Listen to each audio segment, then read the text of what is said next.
This main character, Nam, has been reborn and isn't hiding his skills with the spirit herbs, making even the gods and demons fight over him. All he needs is 5 accumulation points to exchange for something, and it turns out he has awakened the martial arts system. So he doesn't care about hiding his skills. He just picks the strongest attributes and can even exchange items. The demon lord who just showed up got beaten like a dog.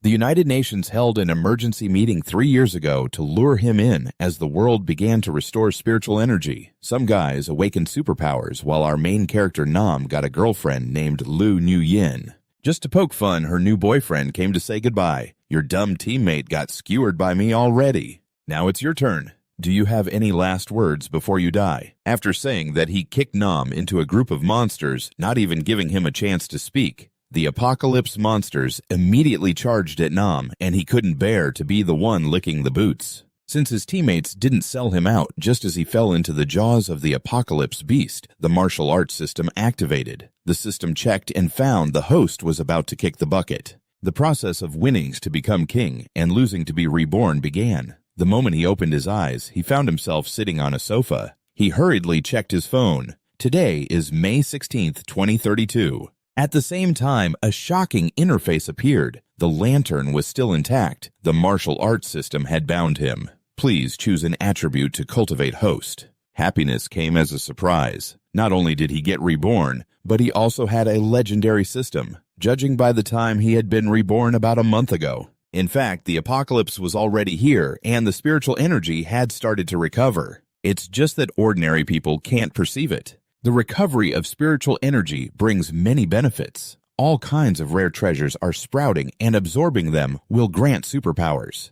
There's still a month until the storm hits. That's enough time for him to unleash his game-hacking powers. But before that, he should check what functions the system has. The interface displayed 4 options: attribute cultivation, attribute binding exchange points for rewards, and daily missions. So the main character clicked on attribute binding, of course choosing the strongest fire attribute. Let's see if he can receive any powerful techniques. The system is drawing out the fire attribute technique.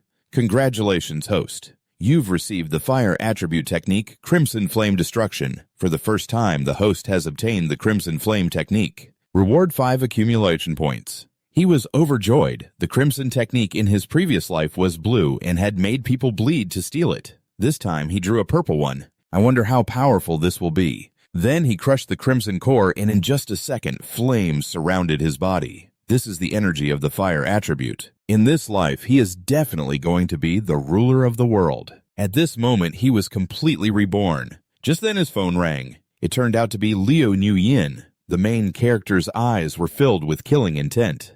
Hey babe, I saw a beautiful handbag, but I'm short 20,000. Can you transfer it to me? The main character angrily cursed, "Get lost as far as you can. This is a warning, Lu Nuyen. Don't call me again." Lu Nuyen stood there confused next to her boyfriend. What the hell is this? Lumtine actually dared to talk back like that. The rich second-generation boyfriend next to her mocked, "Is your ATM angry or something? Who knows what illness he has? You must have taken the wrong medicine." The boyfriend asked if he should go comfort that guy. Liu calmly said that if he wanted to comfort someone, it should be him.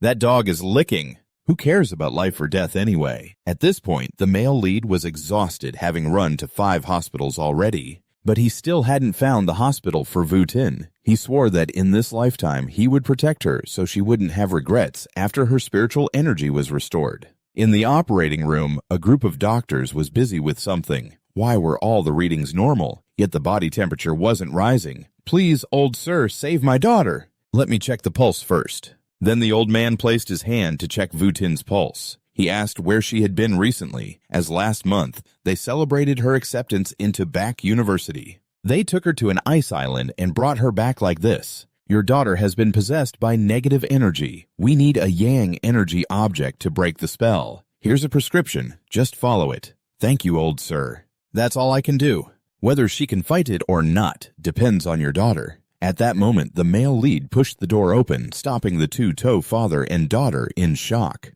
"Old sir, is this your disciple?" "No, I've never taken a disciple." A group of doctors hurriedly stepped in to stop the male lead. "What are you doing here with your dog and cat? Can't you see we're in an emergency?" Seeing this, the male lead shouted, "Mr. Toe, your daughter isn't sick. She's awakening her ice attribute, a rare occurrence. If you act recklessly, you'll cut off her future." The doctors thought he was crazy, probably from reading too many reviews without liking them. At that moment, the old man told them to stop. "Kid, how do you know? The ice attribute and the restoration of spiritual energy. Who are you?" The male lead replied, "Who I am doesn't matter. What's most important now is to wake Vu-Tin up." "If that's the case, then please, little brother, suggest a solution." His words sounded polite, but were actually a challenge. The male lead then proposed several remedies, leaving the doctors astonished. Because those were the remedies the old man had just mentioned. He was too young to have such advanced medical skills. "Little brother, your remedy is exactly like mine. It won't work." Before he could finish, the old man Chen interrupted. "This remedy still needs one crucial ingredient, the Stardew flower." Hearing this, the old man wasn't angry. "Little brother, if your remedy can truly wake her up and make her healthy. But I fear that in this world we won't be able to find the Stardew flower." The doctors were shocked. They never expected the old man to say that the male lead might be able to save the girl. The father then asked the old man, "How much is this flower? My family has nothing but money. Please tell me where to buy it." "You can't buy it. The Stardew flower has petals shaped like blue stars. In the center, there is a silver light. The petals glow at night like a planet. The essence of the Stardew flower can heal wounds inside and out." "That's powerful. This is what I've read in ancient texts. This flower only grows in the earth during the era of spiritual energy and cannot exist now. What does that mean? My daughter will be like this for the rest of her life." The male lead reassured them not to worry. He could ensure Vu-Tin would be safe. "Right, little brother, you mean you have the Stardew flower?" one doctor said to the old man. "Don't believe that, kid. Someone as poor as him can't have that. Besides, he overheard the medicine earlier. The story about the spirit flower is definitely just him bragging." At this moment, the main character activated the point exchange system without hesitation, trading for the spirit flower. "Stop arguing. Just look at this." Everyone was shocked to find out it was indeed the spirit flower. "Little brother, how do you have the legendary elixir? Trust me, it can cure Vu-Tin now." The elder clasped his hands together. "I'm sorry it was their chatter earlier. Time waits for no one. Please treat her first."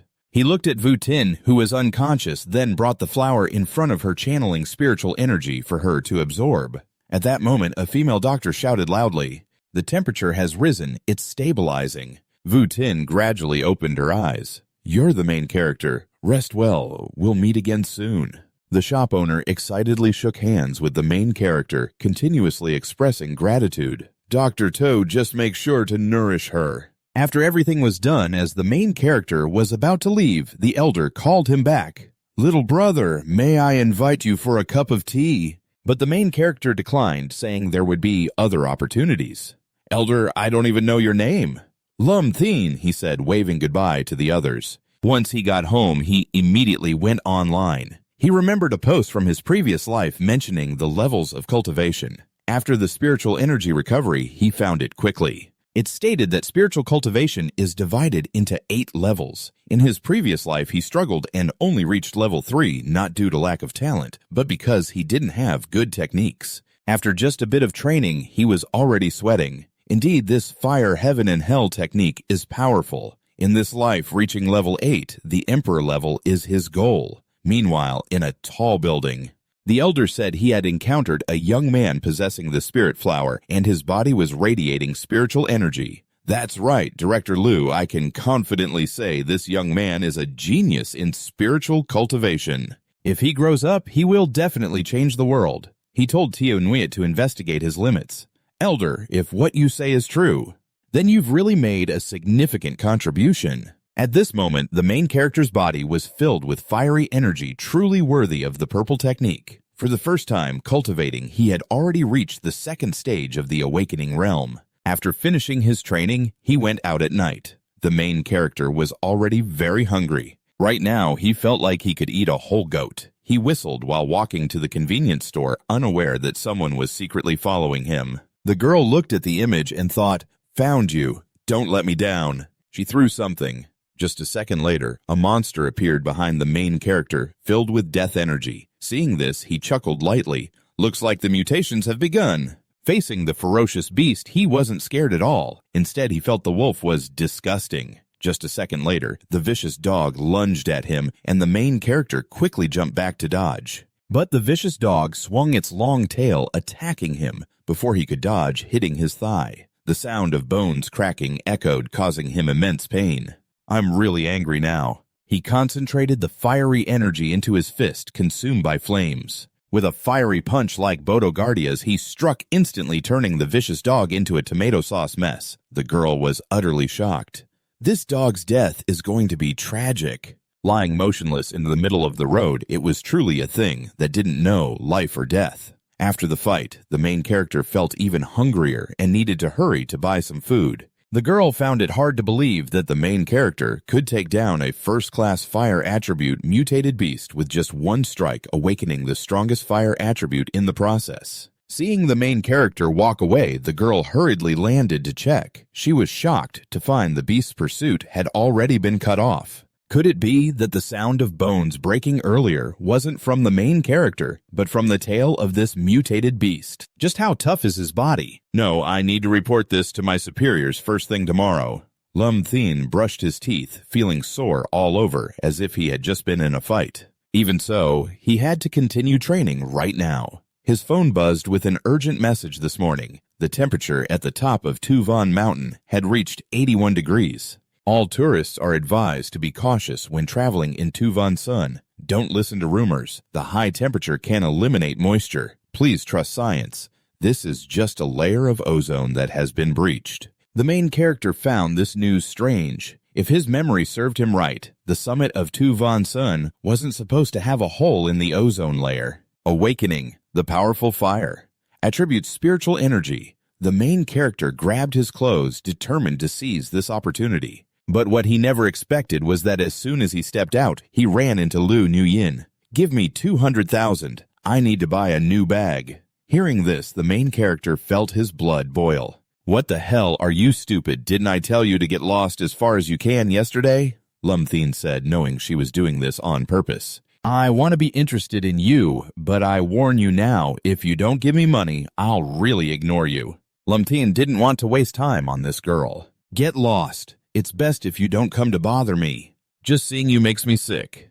At this moment, many people were gathered around Tuvan Mountain, all kept behind safety ropes, absolutely not allowed to cross them. It really is 81 degrees. This isn't a joke. People have actually been scorched to death. What the hell? I can't believe it could get this hot. Then this guy threw corn into the isolation zone, and just a second later, the corn turned into popcorn. Everyone gasped. It really could be hot enough to kill. At this point, Lum Thien also arrived. The fire attribute energy was indeed as powerful as he had predicted. If he could absorb it all, his level would rise significantly. Next, Lum Thien jumped into the isolation zone, leaving everyone stunned. There was really someone who wasn't afraid of death. Get out of there. You'll get burned to death. Sure enough, the fire attribute energy was unexpectedly strong. It hurt so much. Every cell in his body felt like it was being scorched, but the main character still endured. In this life, he had to become a powerhouse. What's wrong with this guy? Is he evolving? His eyes were shooting out sparks. Lum Thien felt it was time to leave. He couldn't attract too many people. After that, he transformed into a stream of fire piercing through the divine beings. Have the divine beings returned yet? The police were just as confused about what had happened earlier when it was so hot. Why is it not hot anymore? Could it be that guy is really some kind of fairy? The scene shifts to Director Lu, who is on the phone while the TV broadcasts the new news about a mysterious young man appearing on Mount Tuvan today. The unusual climate on Mount Tuvan dissipated and then vanished before everyone's eyes. Upon hearing this news, Director Lu scolded them to quickly bury the report about the mountain. This Mount Tuvan can't be allowed to spread like this anymore. Did you really see that kid last night? Did he really knock out that mutated beast with one punch? That's right. And moreover, the mutated beast's attack didn't seem to injure him at all. It looks like we've encountered two geniuses in just 2 days. He felt that he couldn't let other forces pull him away. He had to pull Lum Thien into the organization as soon as possible. Take me to meet Lum Thien in the room. Lum Thien sat inside, his whole body enveloped in energy, his eyes flashing with a golden light. He felt a tremendous power within himself. He thought to himself, I've done it. Finally, I've stepped into the Dung Tuyen realm. The system announces congratulations to the host for entering the Dung Tuyen realm. The reward the host receives is an attribute slot. For the new attribute, the host can proceed to cultivate and add a new attribute. Lumthin focused on the system panel as the system activated the Fuma function. The system displayed a message saying the host can permanently attach an element to a weapon. Depending on the material of the weapon, the durability will vary. Seeing this, Lumthin was overjoyed. Doesn't this mean I can create my own attribute weapons? He rushed into the kitchen and grabbed a knife. Watch me turn you into something beautiful this time. Lumthin turned around and asked, Who is it at this hour? He was surprised to see two people in front of him. You are Luan, and this is my younger brother Thieu. I'm the president of the Spiritual Energy Cultivation Association. My name is Luan, and the girl beside me is my subordinate Lan Nguyen. We came to talk to you about spiritual energy cultivation. Lumthin thought about the Spiritual Energy Cultivation Association. He recalled that although he was saved by this association in his past life, he hadn't had any contact with them in this life yet. Lumthin asked, How did you know about me? Liu Eng held up a photo of Vu Tin saying, Lao Li, the one who treated the girl from the To family, mentioned you. By the way, To Vu Tin has already joined our Spiritual Energy Association. Lumthin thought it seemed these people had no ill intentions. After everyone sat down and chatted for a while, Lu An asked, Little brother, are you really not considering joining us? Lumthin politely declined. Right now, I'm not in a position to join an organization. He continued, I plan to cultivate on my own first. Once the spiritual energy is fully restored, then I'll think about other things. Lun Nguyen advised Lumthin, I know you've become a first-tier awakened one, but I want to tell you that your entry into the Koi Lin realm is just luck. Without the association's guidance, whether you could enter the Dung Tuyen realm is still uncertain. And, she continued, the future of Earth will change, and at that time, only spiritual energy cultivation will be the only path. If you want to become strong, steadily having the association's guidance is essential. At first I was just like you, thinking I could awaken smoothly, so I refused the association's invitation. It took me nearly 3 years. I hadn't even reached the Koi Lin realm. But after joining the association, I successfully stepped into the Koi Lin realm in less than a year with their help. So perhaps in just 3 short years, you could become a second-tier Dung Tuyen realm powerhouse. Lumthin was astonished. 3 years? How old is your sister this year? I'm 6 on is. Lun Nguyen straightforwardly replied, She'll be turning 21 soon. Well, maybe in just 3 short years, you'll become a powerful cultivator at the second level of the Dung Tuyen realm. By the way, how old is your little sister this year? Lun Nguyen straightforwardly replied, I'm about to turn 21. How could that be? In Lam's mind, the thought struck him that his sister's talent was really lacking, so he decided to let it go. Don't say things that don't help our unity, he said, hesitating as he gestured with his finger. It's nothing. I just think you're a genius. Lun Nguyen crossed her arms. Everyone in the entire Immortal Association is a genius. Being a genius is just the threshold to join the association, she said, looking up at him. Little brother.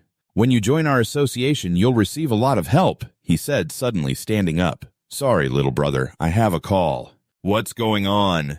A panicked voice came from the other end. President, there's a level 2 mutated beast that has appeared. It's only 30 kilometers away from your city. Lan Nguyen was taken aback. What level 2? What's its attribute? The other side reported. Currently it's unclear, but it's speculated to have a poisonous attribute. The mutated beast is a giant python. Lam and Lan Nguyen listened intently as Liu An answered the phone. I understand. You need to immediately seal off the surrounding area. I will take Lan Nguyen there right away, he said, and upon hearing the other end comply, he hung up, turning back to say, I'm really sorry, little brother. I have urgent business to attend to. Let's continue our conversation another time. A moment later, Lam stood by the window, watching the backs of the two people leave. He thought to himself, in this life I must become stronger. Only then can I avoid the regrets of my past life from repeating. Lam considered his current strength. Perhaps I'm at the early stage of the Brave Spring realm. It seems that leveling up won't be easy at all. He opened his phone to search for where there might still be fire attribute spiritual energy. Just as he finished speaking, the phone rang, startling Lam. "Oh, what the—" He answered, "It's the middle of the night. What are you doing?" On the other end, Thien Bang pleaded, "Lam bro, help me. My villa is haunted." Lam was furious. "Are you crazy haunted? What are you talking about?"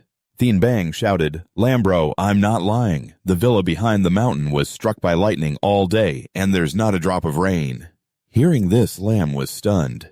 Could it be that this kid has awakened the extremely rare lightning attribute spiritual energy? He hurriedly ran to Thien Bang. "You better tell me the specific situation about the lightning over there." Thien Bang, scared, hid under the window, looking at the purple sky filled with lightning, his voice trembling. "It's dark as the bottom of a pot at my place, but the thunder keeps striking. Lambro, save me." Lam was even more certain of his own assertion. No doubt, this is the scene of awakening. The lightning attribute spiritual energy. There are 3 levels of spiritual energy in total. Common attributes are water, fire, wind, and earth. Rare attributes are ice, light, shadow, and lightning. Legendary attributes are void. Lam was delighted, thinking, with the new attribute adding lightning, I'm going to get rich. He quickly ran out of the house.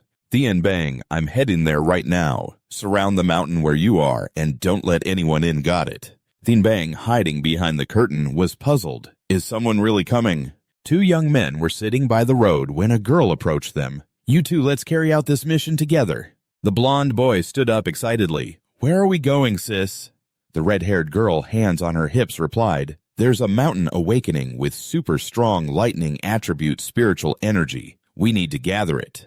All the lightning attribute spiritual energy must be collected before the disaster spreads." Lam thought as he turned on his flashlight and headed up the mountain, looking up at the sky filled with thunder. Lam was thrilled. Indeed, it's lightning attribute spiritual energy. I'm going to get rich. He pressed the increase button and activated the lightning system, which displayed a notification that lightning was a rare attribute and the required spiritual energy would be twice that of ordinary attributes. "Are you sure about that?" Lam Tian didn't hesitate and pressed the button to confirm the system notification that was preparing for the lightning attribute cultivation method. "Please wait a moment. The system congratulates you." "Congratulations, host. You've drawn the lightning attribute cultivation method, Blue Thunder Technique." Lam Tian held the Blue Thunder Technique in his hands, looking around. No wonder it's a rare attribute. Although the technique has blue quality, its power is still terrifying. The lightning attribute spiritual energy is coming here right now. A blonde girl, scared, said, "Can we really control this thing?" The purple-eyed girl, confused, replied, "Is the quality of this thermos really that good?" "Is it really that good?" The red-haired girl snatched the thermos from the purple-eyed girl's side and then opened it, raising it up as the lightning attribute spiritual energy was sucked in. The small girl bravely faced the immense power while the 2 boys outside cheered, "Go for it, big sister! You're doing great!" The thermos cracked under the pressure and the red-haired girl thought in shock. "What's happening?" The spiritual energy can't hold up. An explosion sounded and the young boy quickly supported the red-haired girl.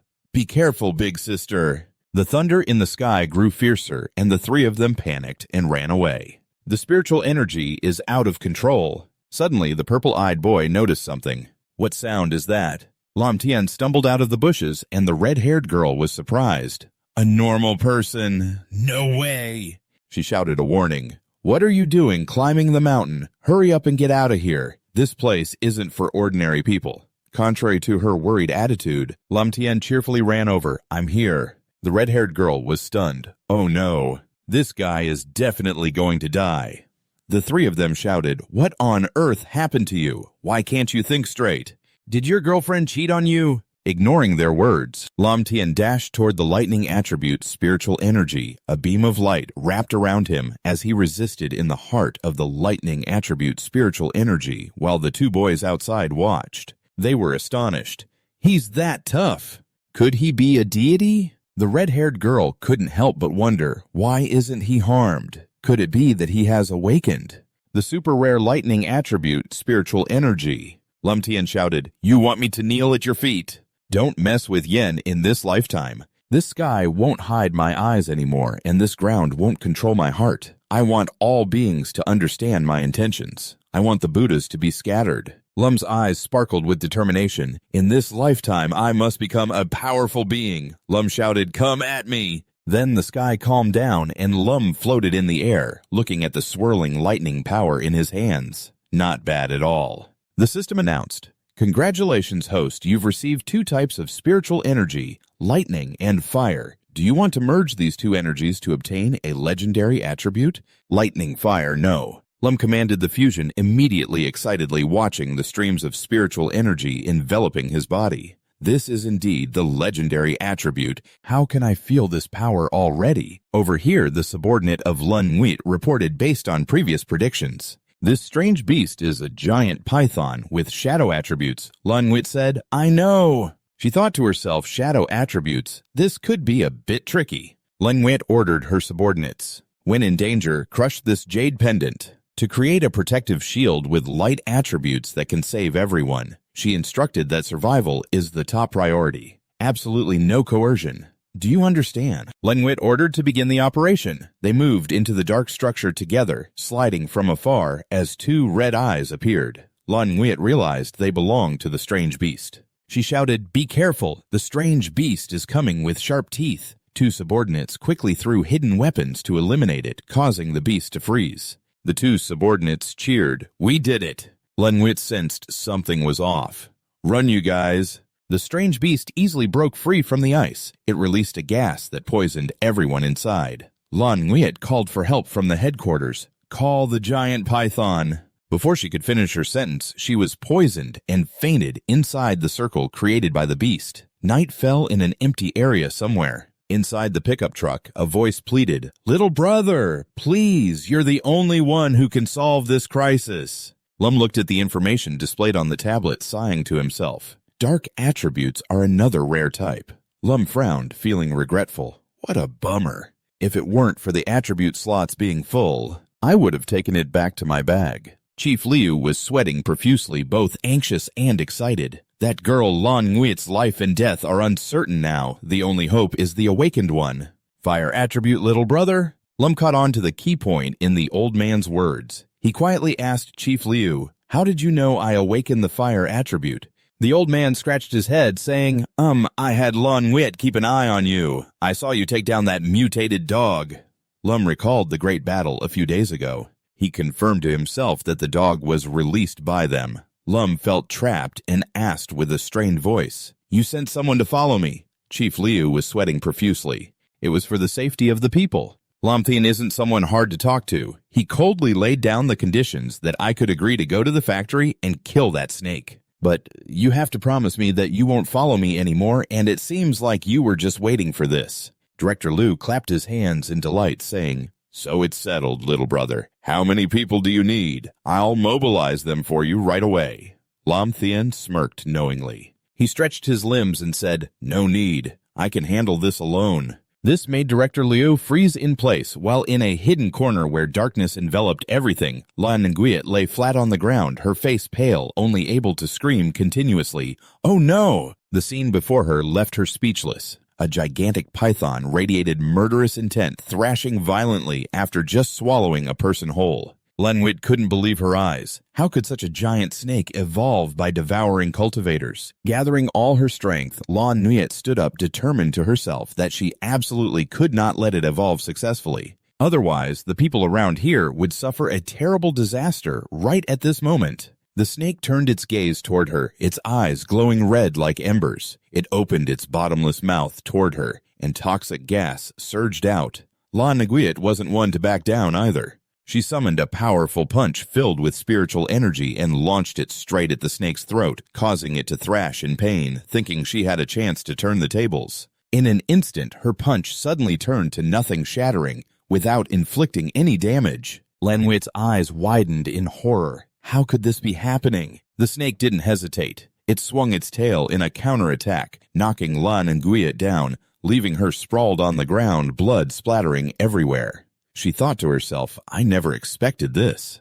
It had successfully evolved. Looking at the giant snake before her, hope for victory faded away. Lan Nguyen thought in despair that it was all over. She couldn't stop it anymore. Just as she was about to say goodbye to life, a familiar mocking voice rang out. "Oh, what a surprise to find myself here. Wasn't this the rundown factory where I used to work after graduating from high school? The owner of this factory still owes me a month's salary. What bad luck, really bad luck. Hearing this, Lan Nuit immediately recognized him and exclaimed in shock, Lam Thien. He casually carried his sword on his back. He asked Director Liu, tell me to get everyone out. Where are the others? Lan Nuit didn't have time to answer his question. She shouted a warning, run quick! You're no match for it. It's evolved to the 3rd stage. Yelling at the top of her lungs, Lam Thien appeared bored, digging at his ear and casually saying, Yeah, I know.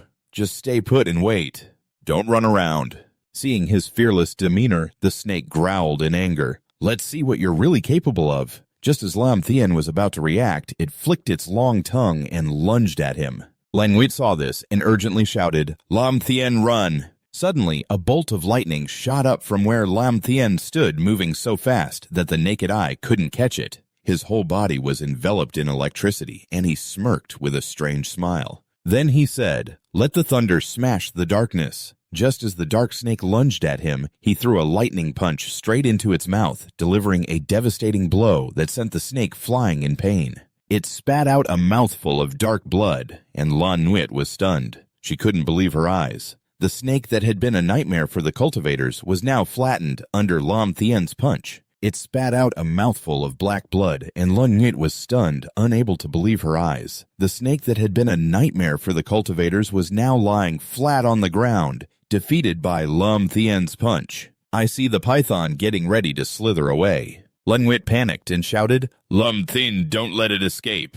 Lam Thien then drew his sword from behind, ready to cook up a storm, reassuring her, don't worry, it has nowhere to run today. The sword crackled with electric energy, producing blinding light and sound. He squinted confidently, unleashing a move called Thunderstrike, preparing to zap the python. Lam Thien began to dance with the sword, and in the blink of an eye, he unleashed a powerful strike, slicing the python into pieces. After finishing, he coldly sheathed his sword and said, it's done. Lan Nuit was still in shock. She hurriedly stepped forward and asked, have you awakened your attributes, Lam Thien?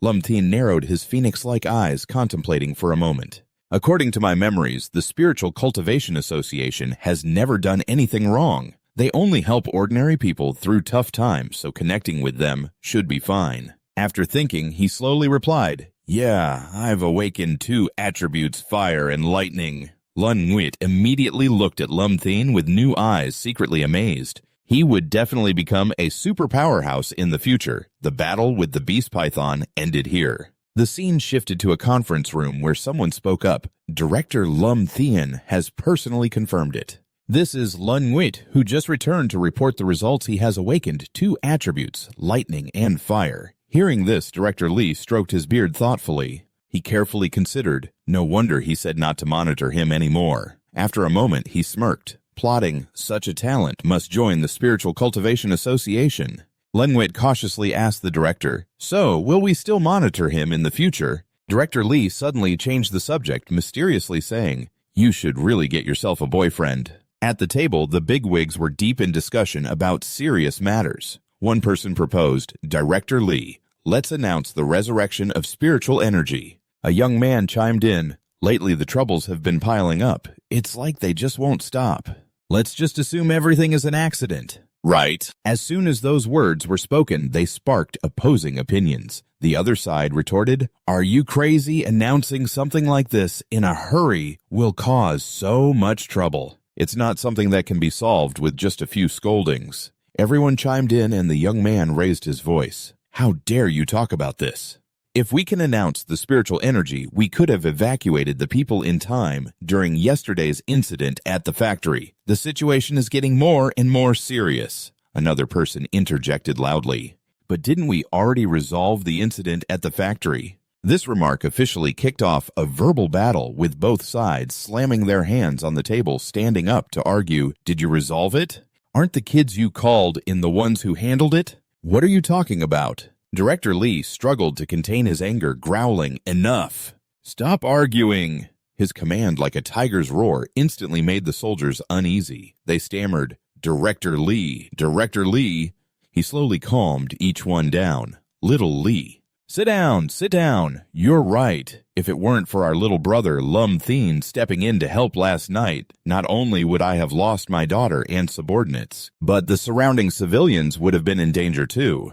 At this point, he turned and stood up. However, as our members have said, if we rush to let everyone know, the resurrection of spiritual energy will definitely cause a large-scale social chaos. So I have a suggestion. Everyone be quiet and pay attention. He pointed to the map with a wooden stick. The areas I've marked are where the resurrection of spiritual energy has occurred recently. We can choose these areas as testing points and promote them as such. How effective is the travel assessment? Then we can consider the next steps. What do you all think? The atmosphere immediately calmed down as everyone chimed in with their agreement. So, according to Director Liu's opinion, let's give it a try. Another person added, it's no surprise that the director could come up with such a clever solution. Director Liu unexpectedly pulled out a book and continued, if there are no objections, let's discuss the next steps. The subordinates opened their documents following Director Liu as he continued to lead the meeting. You all witnessed the strength of young brother Lum Thien yesterday. I want to invite him to join the Spiritual Energy Cultivation Association.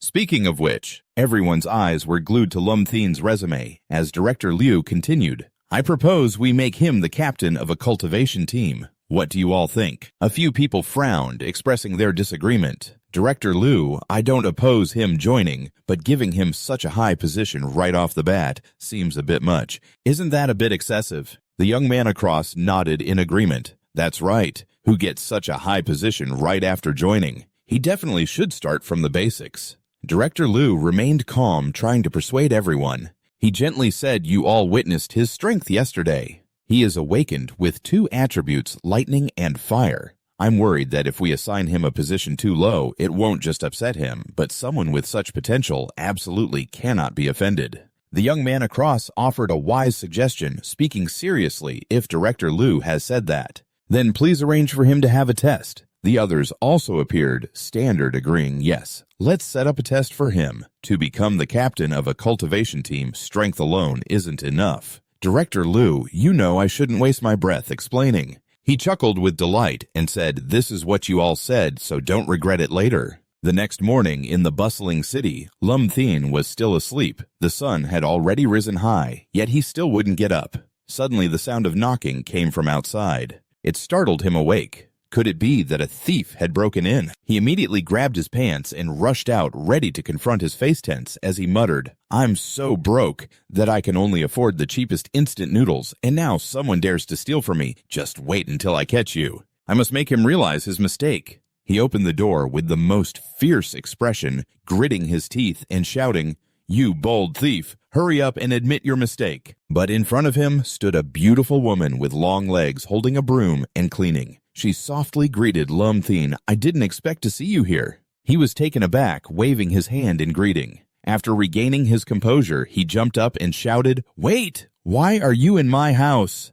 Didn't you say yesterday that you wouldn't follow me anymore? The beautiful woman remained calm, walking over to the sink to help him gather the dishes calmly, saying, I'm not here to follow you. I'm here to live together. Where's the trash can?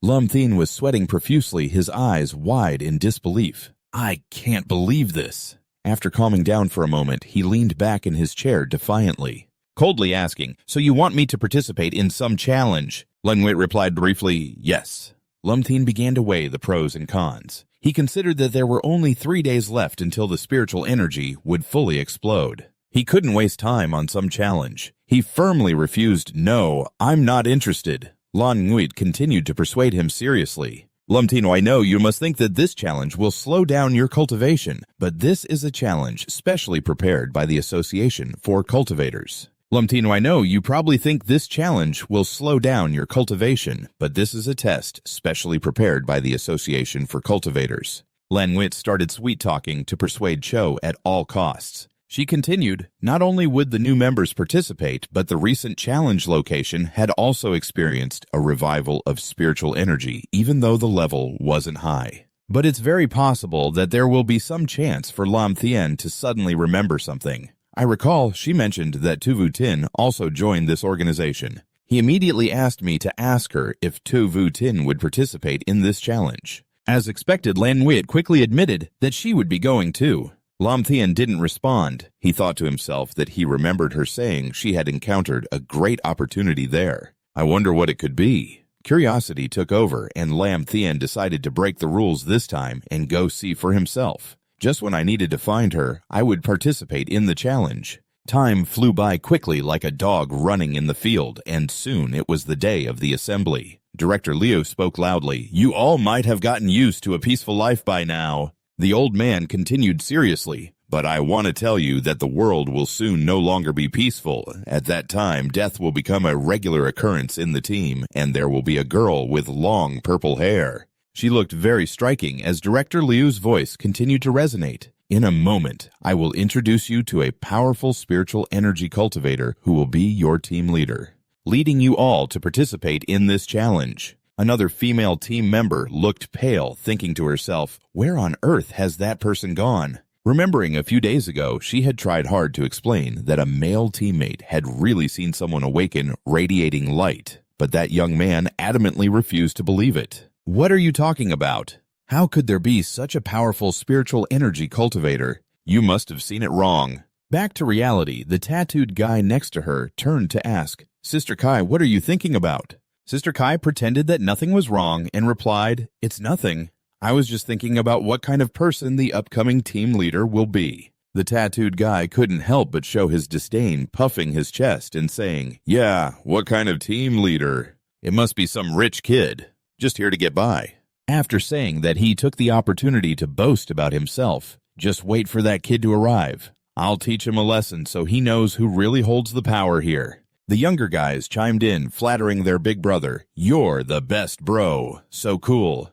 Sister Kai was bored and didn't want to talk. I advise you to be a bit more obedient and not cause trouble. On the red carpet leading to the assembly place, La Nuit stood beside and began to introduce. This is the team you will be leading. There are a total of 5 people, 2 girls and 3 boys. Lam Thien assessed them. Aside from Tu Vu Tin's ice attribute, the others had quite ordinary attributes. Lan Nuit pointed at the profile picture of the tattooed guy. Earlier, she warned him to pay attention to a person named Lu Thien Phuong. Previously, he was a thug in the underworld who unexpectedly awakened with wind attribute spiritual energy, but his personality remained the same, very hard to control. Lam Thien completely dismissed it and replied casually, Got it. Director Liu, who had been waiting, saw Lam Thien and was overjoyed. Your team leader has arrived. Lam Thien, hands in his pockets, looked extremely cool with a cold, expressionless face. The tattooed guy and the 2 beauties immediately realized he was not the person their father mentioned who had saved them. So it's you, the one who got struck by lightning on the mountain that day. Chief Lu Trin. This is your team leader, Lam Thien, continuing his words without missing a beat. A hurried voice interrupted, Wait a minute. Chief Lu was cut off, feeling a bit frustrated. Lu Thien Phuong, do you have a problem? Lu Thien Phuong smirked, his tone 3 parts disdainful and 7 parts mocking. So, Chief Lu, how strong is this kid? Should we see a few moves? If not, then who will listen to whom when we go inside? Lam Thien's eyes sparkled with interest. He smiled, not quite smiling, and said, Oh, how do you plan to show off? Lu Thien Phuong switched to a cocky mode, proudly declaring, Of course I have to test my strength against our brothers. Lam Thien looked at Lu Thien Phuong with disdain. He didn't hesitate to mock, A trash like you, do you think you deserve to fight me? This successfully provoked Lu Thien Phuong, making his veins bulge as he shouted, You little brat, do you want to die? Unable to contain his anger, he charged forward with a massive punch aimed straight at Lam Thien. Lam Thien, bored, barely glanced at him, squinting his eyes and dismissively saying, Is that all you've got? Before he could even counter, Chief Lu unexpectedly rushed in, using his bare hands to block Lu Thien Phuong's punch, speaking in a commanding tone to suppress him. You dare to disobey the organization's orders. Lu Thien Phuong calmed down, hurriedly explaining, Chief Lu, I didn't mean it that way. But to be a team leader, you need some real strength. After saying this, he shot a glance back, signaling his underlings to join in. Otherwise, our brothers won't accept it right. The small fry chimed in. That's right, Chief Lu. We cultivators must prioritize strength. If this new team leader can't prove his true power, it'll be hard to earn our respect. Chief Lu maintained a calm demeanor, saying, You don't need to worry about Lam Thien's strength. Just a few days ago, he single-handedly defeated the Dark Serpent. He saved Sister Lun Wit. Hearing this, she jumped in shock, thinking she misheard, and confirmed what he saved Sister Lan all by himself. Lu Tinfeng still refused to back down, stubbornly saying, "Yeah, I think he definitely just got lucky. That dark serpent is so strong. How could he possibly defeat it?" Chief Lu knew that talking wouldn't solve anything, so he decided to take action. "Everyone stand straight. Anyone who disrupts the rules during the challenge will be directly expelled from the association. Now please settle down as I announce the challenge details. Everyone pay close attention. The challenge this time is to deal with a creature known as the Kin Cook monster. According to the information we have, this creature not only resembles a human, but can also move freely." All team members focused intently, not missing a single word. He continued, "Before we enter the challenge, I want to remind everyone of something. Perhaps you all thought this world was very safe, but I want to tell you that." His face showed a warning as he spoke sternly. "When you step onto this path of cultivation, death will always accompany you." After carefully reminding them, Lum Thin's team began their mission in the forest. He scanned the surroundings silently, assessing the situation. This is the designated location for the challenge. But where are the monsters? Have they burrowed underground? Wu Ting cautiously looked into the distance and asked, "Captain Lum, do we have to go over there?" Lum Tin still hadn't made a decision. He gazed at the blinding light on the ancient tree, thinking that the closer the spiritual energy, the stronger the tree. But why couldn't he find the monster? Lum Tin still hadn't made a decision. He looked at the blinding light on the ancient tree, thinking that the closer the spiritual energy was to the big tree, the stronger it became. But why couldn't he find the monster? But Chief Lu said that Lum Tin had good intentions in reminding everyone that for our safety, we shouldn't get too close to that big tree. He started acting like a leader, assigning tasks to the members to continue searching for clues about the monster around here. Sister Kai obediently replied, "Yes, Captain Lum," and took this opportunity. Teasing Lum Tin, the captain said, "You're not scared, are you? Are you afraid that the big tree will suddenly rise from the ground and attack you?" The guy next to him laughed as if he had hit the jackpot. Lu Ka Lum Tin has no intention of bantering with this big-headed, small-brained guy. He lost his patience and said, "I've warned you already.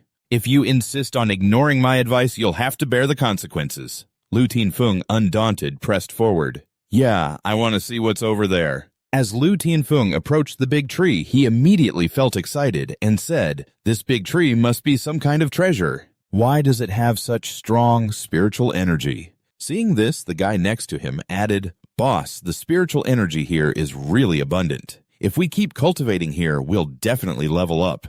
"For sure." Lu Tinfeng's greed flared up. "If I absorb all the spiritual energy here, I'll successfully advance to the 3rd level, and then even Lun Wit will have to listen to me." He imagined himself becoming a high-level cultivator, handsome with six-pack abs. Lu Tinfeng was drooling with excitement and immediately rallied a few of his brothers, urging them to cultivate while the spiritual energy was abundant. They acted on it. 3 cultivators sat around the big tree, each focusing on absorbing the spiritual energy. Wu Tin watched this scene with great concern and anxiously asked Captain Lum, "They won't get into any trouble, will they?" Lum Tin casually replied, "No need to worry. If there's really a problem, I'll step in." Sister Kai took the chance to move closer and asked Captain Lum, "Haven't we met a few days ago?" Lum Tin looked at her unfamiliar face and vaguely replied, "Have we? I don't remember.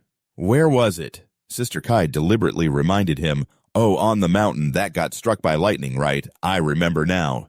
Lum Tin finally recognized her and politely replied, "Oh, so it was you. You went on a picnic there that day." Her annoyed response to Lum Thin's silly question was fierce. "Picnic. That day I was sent to deal with the lightning energy outbreak, all because of you, Captain Lum. And I got scolded by my superiors for hours." Sister Kai decided to vent her anger on Lum Thin, scolding him as if she had never scolded anyone before. "I told them there was a man absorbing the lightning energy, but they just said I was dreaming." Lum Thin could only say, "I'm sorry." Lum Tin chatted with the 2 sisters for a while before returning to the main purpose. "You two should sit down and cultivate too. The spiritual energy here is so rich." Lum Thin remained indifferent, picking flowers and chasing butterflies, while Wu Tin curiously asked, Aren't you going to cultivate? Looking at your gentle demeanor, I thought you were a demure lady. Tin smiled, thinking she was still as kind as in her previous life.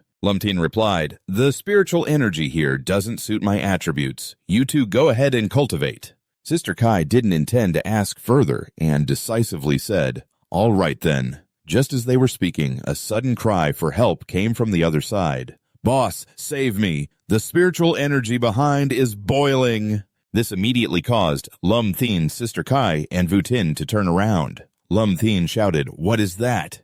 The scene before them made everyone freeze. Branches were moving like tentacles, tightly wrapping around the soldiers. Lu Tianfeng was trembling so much he could barely stand, gritting his teeth and saying, what's going on? Why are these branches moving? The guy next to him was still screaming in despair, Boss, help me! I don't want to die! The demeanor of a senior made Lu Tianfeng unable to turn back and run. He drew his sword. I'm coming to help you. Why is this branch suddenly moving like this? The underling was still screaming in despair. Big brother, help me! I don't want to die! The demeanor of a senior made Lu Tianfeng unable to turn back and run. He drew his sword, saying, I'm coming to help you. After saying that, he grabbed the sword and charged forward, wanting to slice through the tentacle in one swift motion, causing the branch to break apart, dark energy swirling to engulf the atmosphere. However, that last strike didn't faze Liu Tianfeng at all. He angrily shouted, how can a henchman lying flat on the ground see this? He yelled a warning to his boss. Watch out on the left.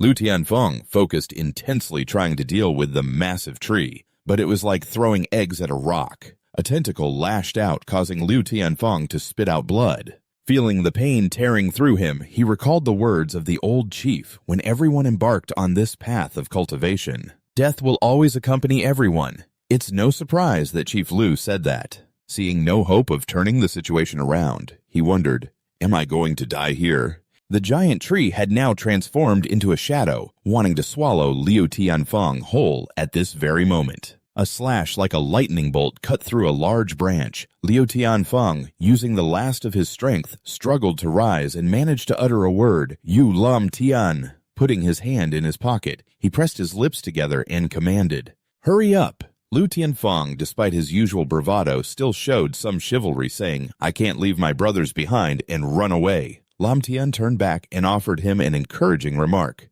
You still seem to value brotherhood.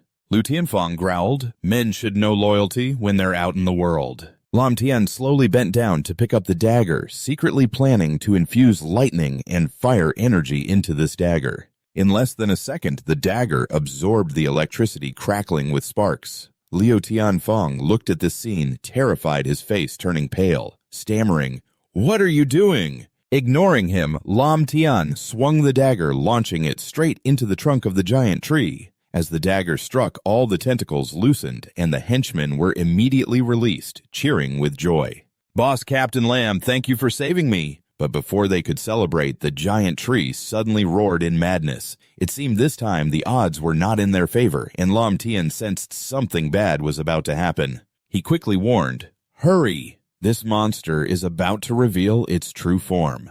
Suddenly the ground beneath their feet shook violently. What's happening?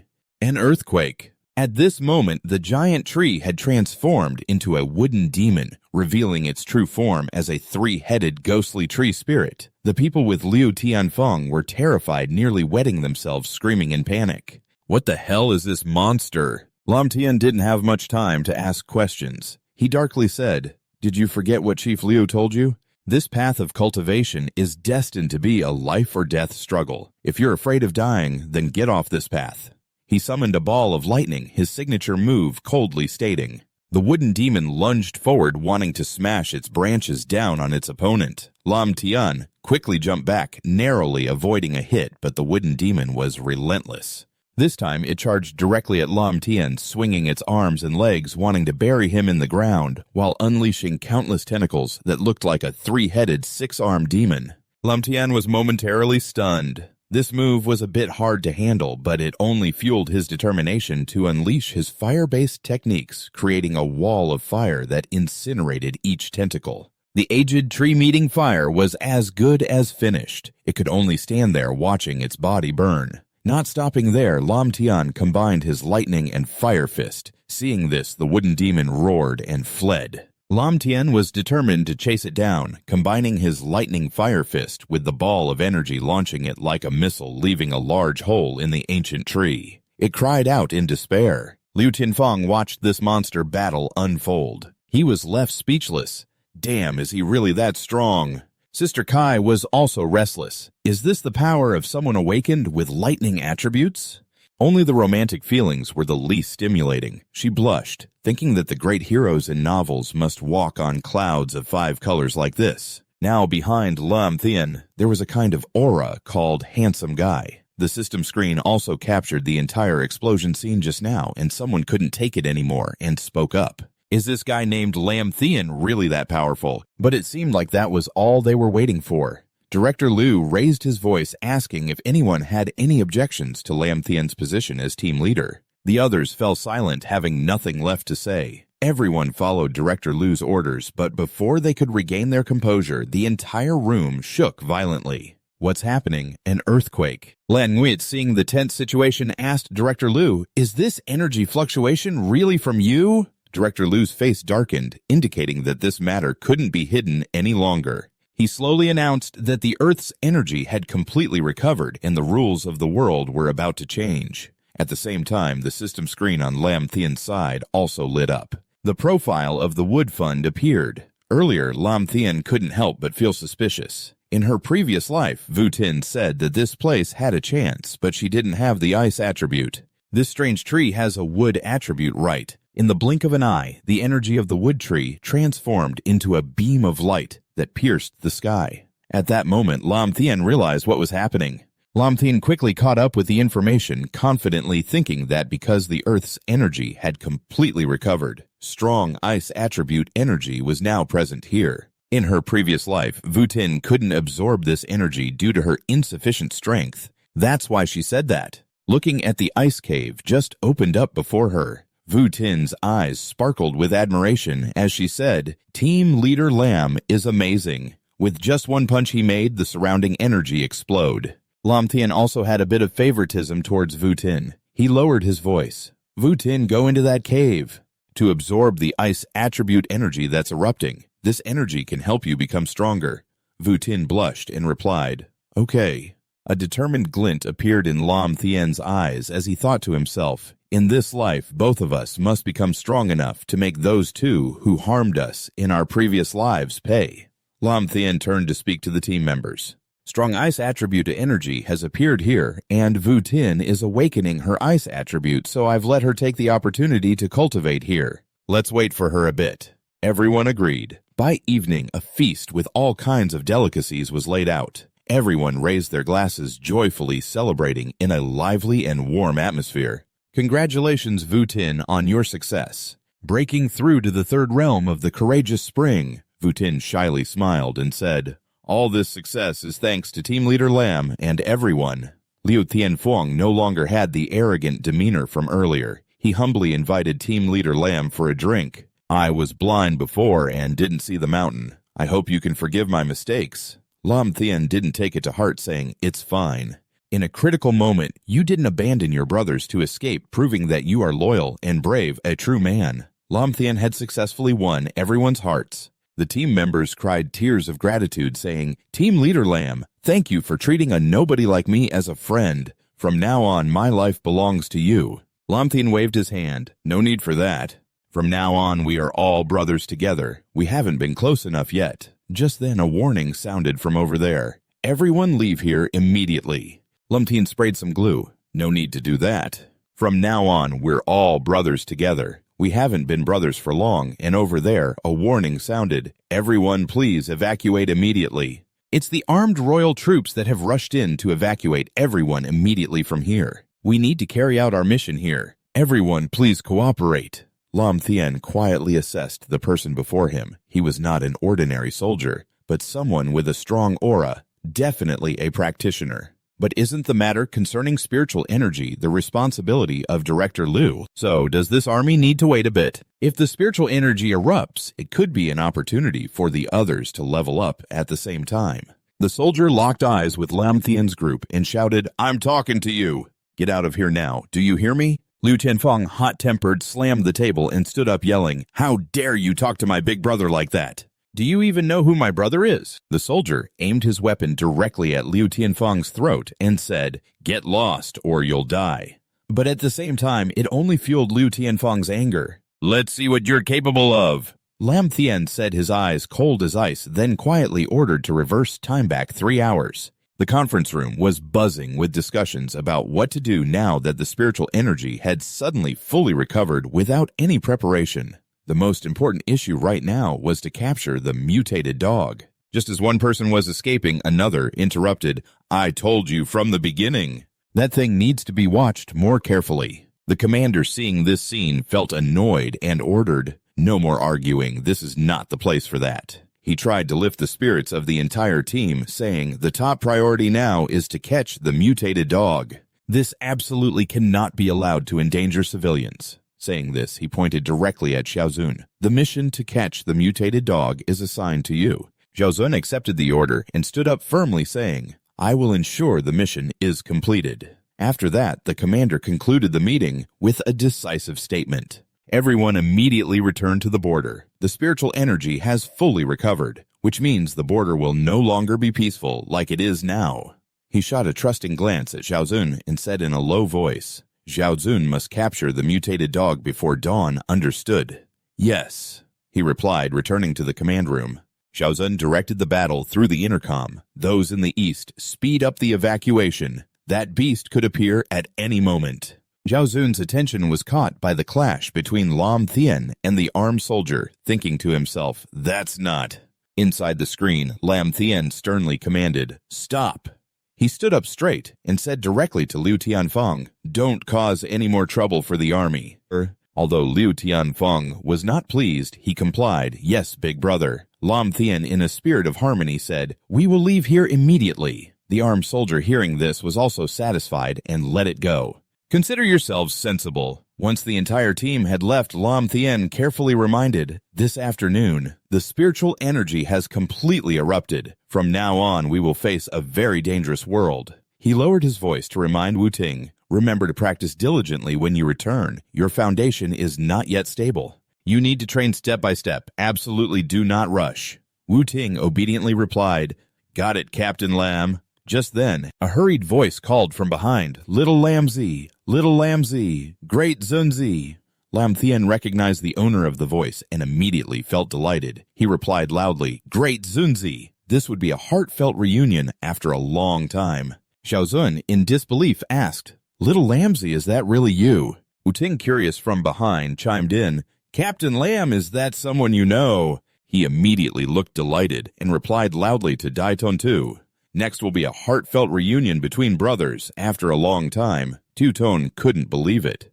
"Is that really you, Tiu Lum Tu?" Wu Ting, curious from behind, asked, "Captain Lum, is that someone you know?" "This is my best friend from high school, Ton Trin Nghia." Lum Thien cheerfully introduces him, throwing an arm around his shoulders and teasingly saying hello to everyone. "I'm a good father to Lum Thien, and Ton Trin Nghia gives him a disapproving look for being such an ungrateful kid. Clearly, you're the good grandson here," and hearing that, the sister knows to say, "All right, Captain Lum, let's head back now. We won't disturb you any longer while you catch up with your old friend." Lu Tianfeng chimes in, agreeing. "Big brother, we'll head back first." In a hidden corner of the street, Lum Thien and Ton Trin Nghia discuss serious matters. Lum Thien praises him, saying, "Kid, you're doing quite well.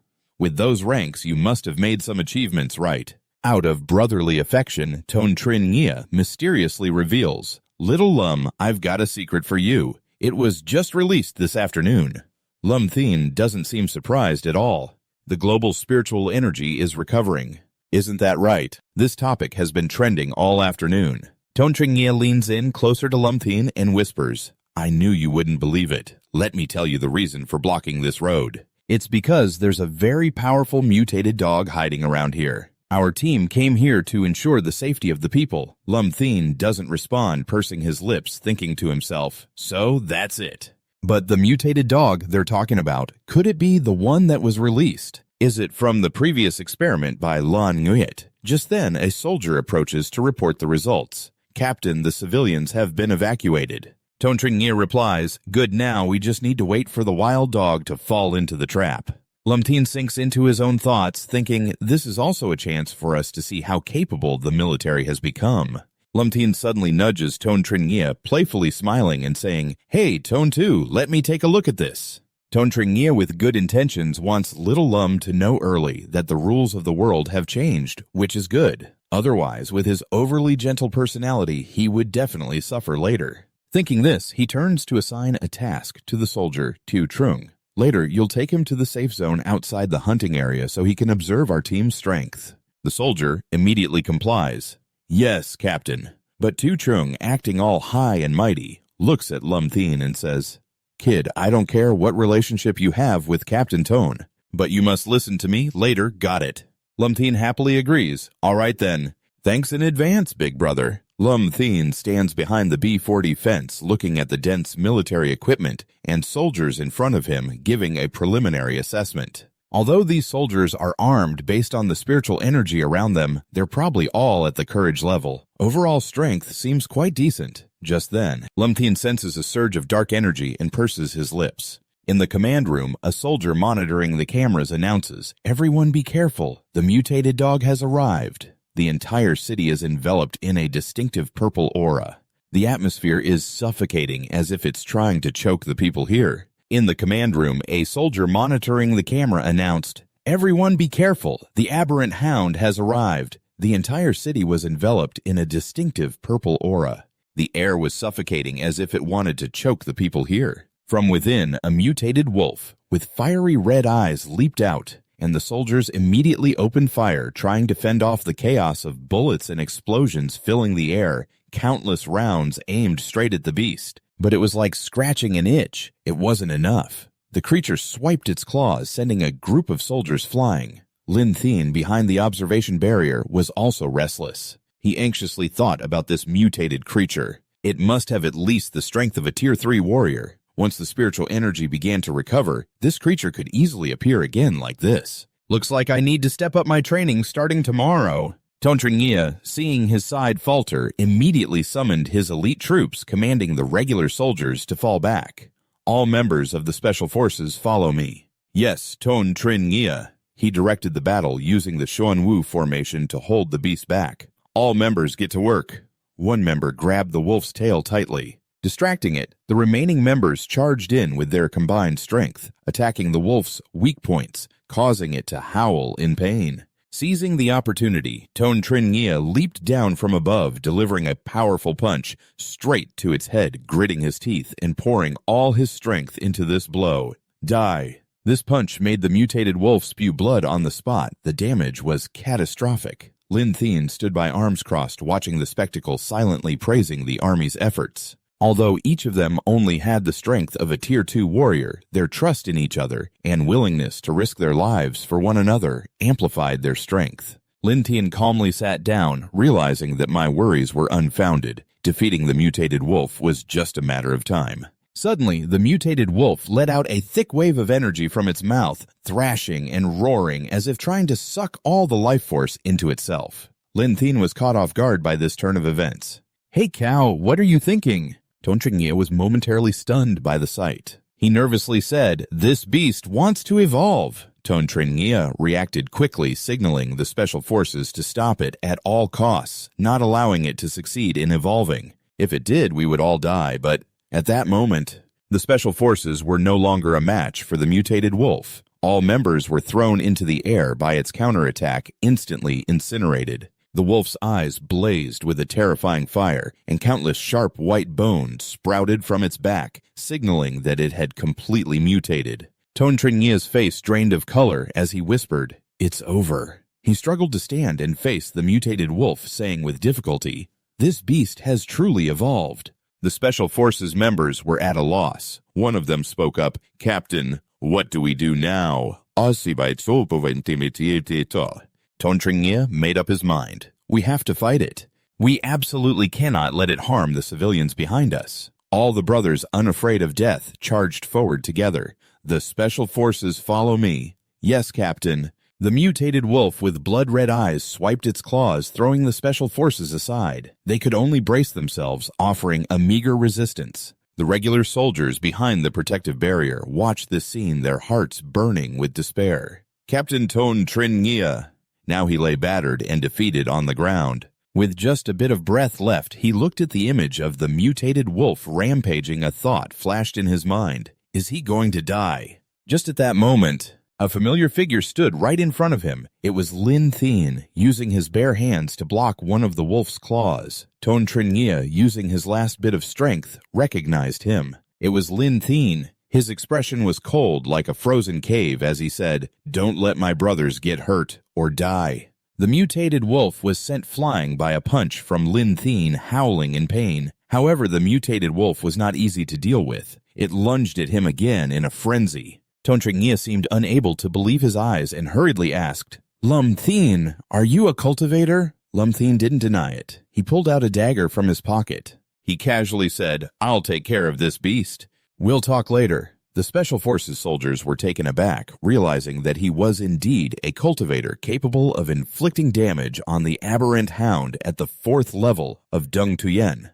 Is this kid really that strong? Lum Thien channeled lightning into the dagger, and his whole body emitted blinding lightning. Prepare to receive your judgment. Lum Thien stepped forward, gathering strength for a leap. He wanted to use this throw of the dagger to take down the aberrant hound. The dagger shot forward like a rocket, moving at a speed that the human eye couldn't follow. The aberrant hound, unable to swallow it, immediately yelped and turned to run. However, Lum Thien was determined to eliminate the threat to the nation. If it wanted to run, it wouldn't get away. The dagger pierced through without mercy. The aberrant hound had no chance of escape. It writhed in pain, spitting out a mouthful of strawberry syrup, its body still ensnared by Lum Thien's lightning. Ton Trin Nghia thought this was a dream. He couldn't believe his brother in front of him was so powerful. Tulum Tu is actually a cultivator with such strong lightning attributes. But the aberrant hound wasn't completely defeated yet. It turned to face Lum Thien, wanting to use its remaining strength to counterattack. It wanted to take Lum Thien down with it. But to Lum Thien, it was just a useless pet. He drew his dagger and called out the technique. With immense power, Lum Thien swung his hand and cleaved the aberrant hound in half. The Special Forces team was left in disbelief at the reality before them. Did the spiritual energy just recover, and it's already this strong? If he develops for another year and a half, won't he be even stronger? Ton Trin Nghie's eyes sparkled like stars. Proudly showering compliments, truly he is a brother of Ton Trin Nghia. You're really something, Tulum Tu. Lum Thien pondered, gazing at the sword before him, lost in thought. Even the army's daggers can't withstand the power of Thunder Flame. I need to find a weapon that can endure my Thunder Flame's spiritual energy. Once Lum Thien finished his task, he landed safely. Ton Trin Nghia rushed over to greet him. Hey, Tulum Tu, you've been hiding things from me. Ton Trin Nghia, covered in wounds, teased his good buddy. You're so strong, yet you still pretend with me. Lum Thien kindly reminded him to take it easy. You were hurt pretty badly just now. Ton Trin Nghia waved to the Special Forces team, energized, saying, You guys hurry and drag that beast away. My buddies and I will have a few drinks tonight, transitioning to the military organization. The computer screen was replaying the scene of Lum Thien taking down the enemy. The strange beast, the mutated dog last night. The female boss crossed her arms and asked in a dry tone, Is this person your friend? Ton Trin Nghia proudly replied, Not just a friend. We are brothers who live and die together. The female boss began to feel greedy, wanting to possess this talent, secretly calculating. If I could recruit this talent into the army, our strength would increase significantly. Thinking this, she directly asked, Have you invited him to join the army yet? Ton Trin Nghia, scratching his head, innocently replied, I mentioned it. But he said he has already joined the Immortal Cultivation Association. However, the female boss was determined not to let this tasty bait slip away. She was planning to say it was that old man, Lu An, right? I will go find him and demand the person right now. The next morning, at the old apartment where Lum Thien lived, he returned from outside, casually munching on a hamburger. I forgot that you were at home. Not buying breakfast for you. Lun Wit won't hold it against you for jumping straight into the military matters you got involved in last night. Lam Tien was tearing open a bag of snacks while responding that it was all unexpected. He hadn't planned to get involved, but ran into a brother who had some trouble. Lin Wit didn't hide anything. She said directly that this morning the daughter of the army's commander kept calling Director Liu wanting you to join the military. Lam Tien, a bit curious, replied, "Oh, so what did you tell Uncle Liu?" Lin Wit briefly explained the situation and reminded Lam Tien that Director Liu had already put a stop to this matter. "But the daughter of that commander isn't someone easy to deal with. You should be careful in the coming days." Lam Tien, however, showed no hesitation and jokingly said, "What does she want me to be, her husband?" Right at that moment, the phone on the table rang loudly. It was Ton Trin Nghia. Lam Tien quickly picked up the phone. "What's up, Ton 2?" A sharp female voice came through. She snapped, "Is this Lam Tien?" "I'm Ton Trin Nghia's superior. My name is Tam Phi Phi." Lam Tien didn't rush to respond. He and Lun Wheat listened quietly as the voice on the other end continued persuading. "We have a place with very strong fire attribute spiritual energy. Do you want to come see it?" Lam Tien was immediately intrigued by the fire attribute. He felt extremely excited, unable to hide his eagerness, worrying about how to enhance his abilities. Fire attribute spiritual energy, huh? Tham Phi Phi, while driving, recounted how during a night patrol at the construction site, they discovered a group of fire demons. At that time, everyone thought it was just some superstitious nonsense. So they invited a priest, but unexpectedly after the priest arrived, not only did he fail to drive away the fire demons, but he also made them even stronger. She said that currently, the entire construction site was engulfed in an extremely fierce fire. Although the military had sealed off the site from the beginning, they were completely helpless. Tom Phi Phi continued. The next afternoon, when the spiritual energy recovered, that fire seemed to grow even stronger. If it continues to spread, the surrounding people will face disaster. Lam Tien asked quietly, "So the fire has been spreading all along?" Tham Phi Phi replied, "That's right. Right now, the only thing we can do is continuously expand the blockade." She added, "Oh, by the way, I heard that you and Lun Wheat have some kind of relationship, right?" Lam Tien panicked and explained, "Miss Tam, don't say that. Lun Wit is just sent by Director Liu to keep an eye on me." She frowned. "Don't deny it too quickly. Let me finish." Tham Phi Phi analyzed that the global spiritual energy is fully recovering, and for the safety of our country, we must immediately form a cultivation army to deal with the unpredictable external factors.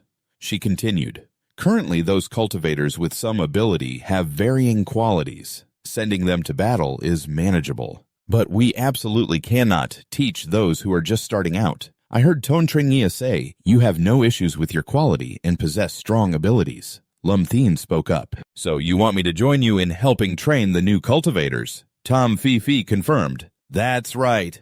As long as you agree, all conditions can be negotiated. What do you think?" He refused. "Sorry, right now, I don't have the strength to do those things. First, let me train those that Director Liu asked me to take care of," Lam Tien suggested. Tham Phi Phi agreed. Okay, she secretly assessed him as a man of integrity. "First, let me train the people that Director Liu asked me to take care of," Lam Tien suggested. Tham Phi Phi agreed, secretly assessing him as indeed a man of honor and loyalty. Upon arriving at the construction site, the reporters and onlookers crowded the entrance, warning, don't push, it's very dangerous inside, stay back." Tham Phi Phi and Lam Tien got out of the car and looked at the crowd when suddenly someone asked Lam Tien, "Why are you here?" He turned to the person who asked and saw Li Hyudong and Kung Vu standing there watching him. Lam Tien is annoyed. "Why is this name here?" Kwang Vu arrogantly speaks up. "You're the one who's clueless, right?" Looking at his demeanor, it's clear he has potential. The reporters noticed and turned their cameras towards them, surprised that this time they might actually get a story. He mocks his brother. "Even though you still remember Li Hyudong, you need to understand that there's a deep chasm between you and her." Li Hyudong also spoke up. "Lam Tien, I once gave you a chance. You just didn't know how to appreciate the people around you. Today is quite lively. It seems the pure-hearted warrior has lost again." Lam Tien is confused. "Oh my god, are these two people stupid?" At this moment, Tham Phi Phi approached Lam Tien. "What's going on?" The reporters and teachers kept snapping photos. "Oh my god, where did this beautiful girl come from?" Li Hyudong and Kwang Vu were also stunned. He thought to himself, how can someone this stunning exist? Compared to her, Li Hyudong is nothing. Huangvu confidently approached Vutin, extending his hand to greet the beautiful girl, but all he got in return was a cold shoulder from Vutin. She turned and asked, "Are these two your friends?"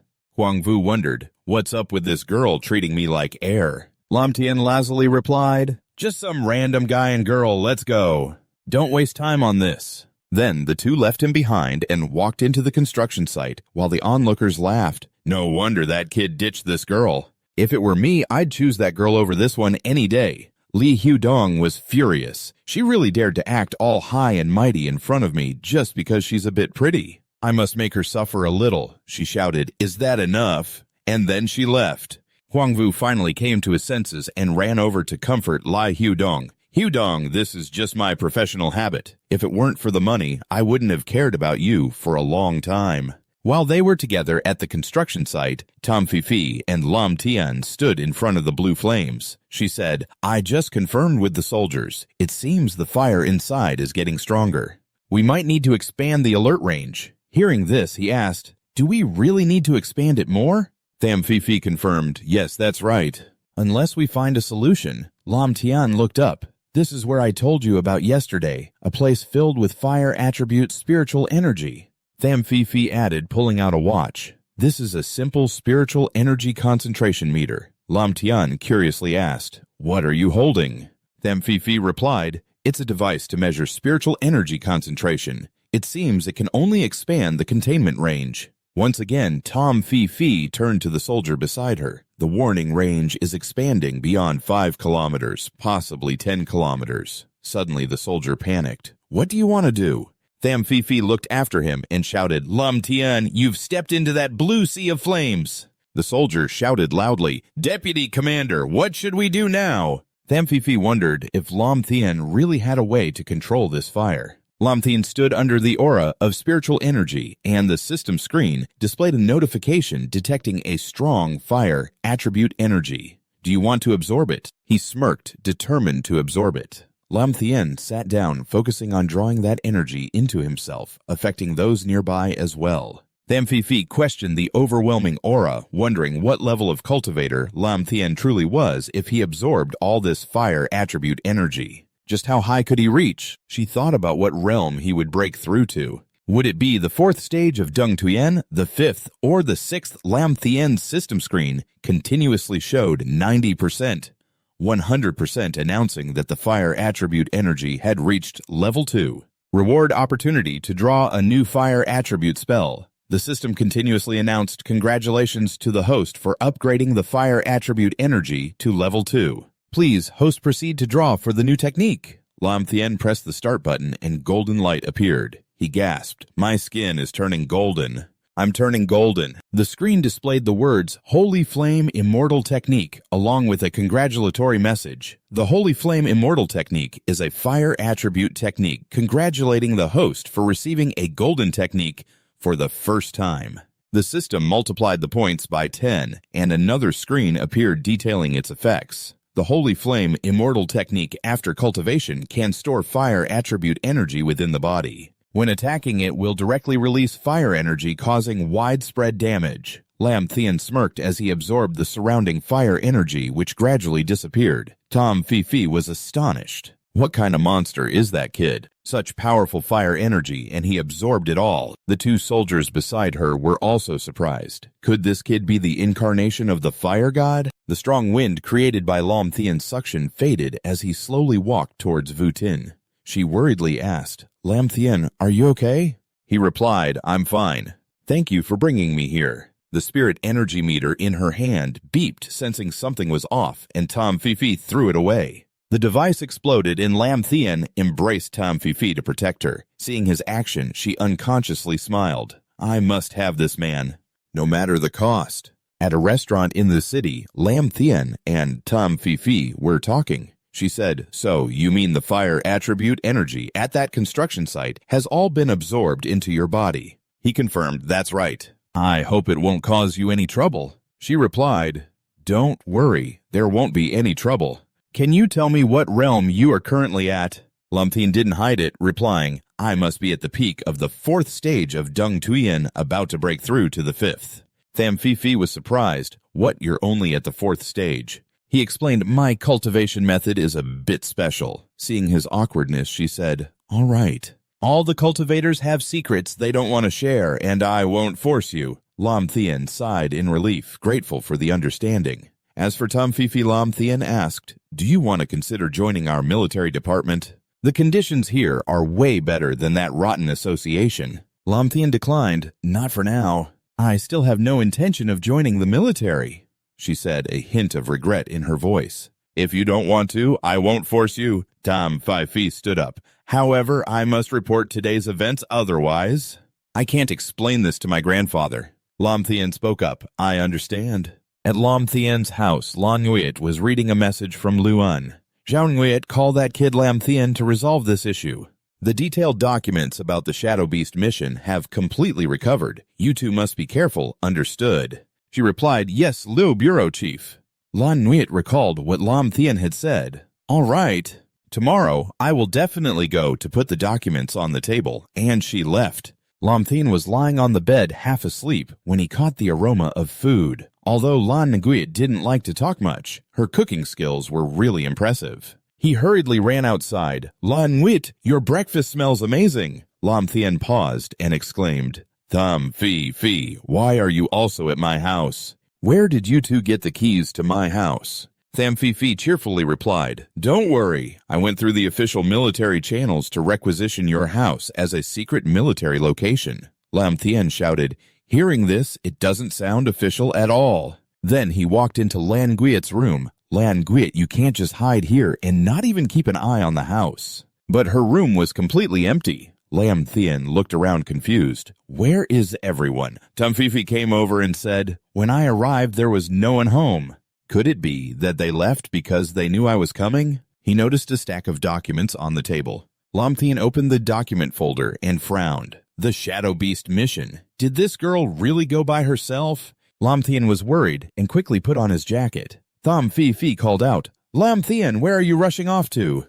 He replied anxiously, Lan Nguyen is in trouble. I have to quickly find Bureau Chief Liu at the sea near the city. Bubbles were continuously rising to the surface as Lan Nguyen was swimming down deep below. Without Lam Thien, I won't be able to do anything. She held her breath and thought, in the end, I'm still too weak. Lan Nguyen paused, trying to create small ice blocks and arrange them around. She was delighted. I did it. But suddenly a shadow appeared on an ice block. She was startled and glanced back at a monster that was opening its mouth, ready to bite her. Lan Nguyen unleashed a burst of power, sending it straight toward the strange beast after the attack. She was surrounded by streams of dark energy. Lan Nguyen gasped, what is happening? Why is it hard to breathe? What is this? She writhed in pain amidst the dark energy, feeling something draining her spiritual energy. Lan Nguyen struggled to swim up. I absolutely cannot let this monster continue to devour my spiritual energy, or it will become even stronger. She was hit by its tentacles and gradually lost hope as she sank deeper. Am I really going to be eaten by this monster? I'm dead. Just when she was at her most desperate, Lam Thien jumped down, grabbing her and asking if she was okay. Lan Nguyen worriedly urged him to get outside quickly. This monster seems to be trying to absorb the spiritual energy. Lam Thien held her tightly and rushed upward, saying, let's get out of here. The two of them shot up to the surface like arrows. Five Fee saw this and ran over, asking, you guys are out. Have you dealt with the beast yet? Lam Thien replied, not yet. First, let's get her to wake up. Five Fee helped support Lan Nguyen. I'll take her to the hospital right away. Lam Thien's eyes were filled with anger as he silently vowed to return and deal with it at the hospital after ensuring Lan Nguyen's safety. Lan Nguyen lay unconscious in the hospital bed. Liu Un gratefully shook his hand, saying, little brother, I really can't thank you enough this time. Without you, this girl surely wouldn't have made it. Lam Thien humbly replied, Liu Bureau Chief, there's no need to be so polite. You should tell me the details of that mission. Liu An agreed. All right, I'll tell you right away. He crossed his arms and said, the monster is called the Shadow Knight Phantom.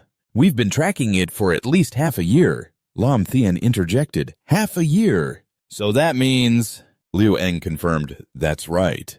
At that time, there were no more than 10 people worldwide who had come into contact with spiritual energy cultivation. We never saw the true form of the monster.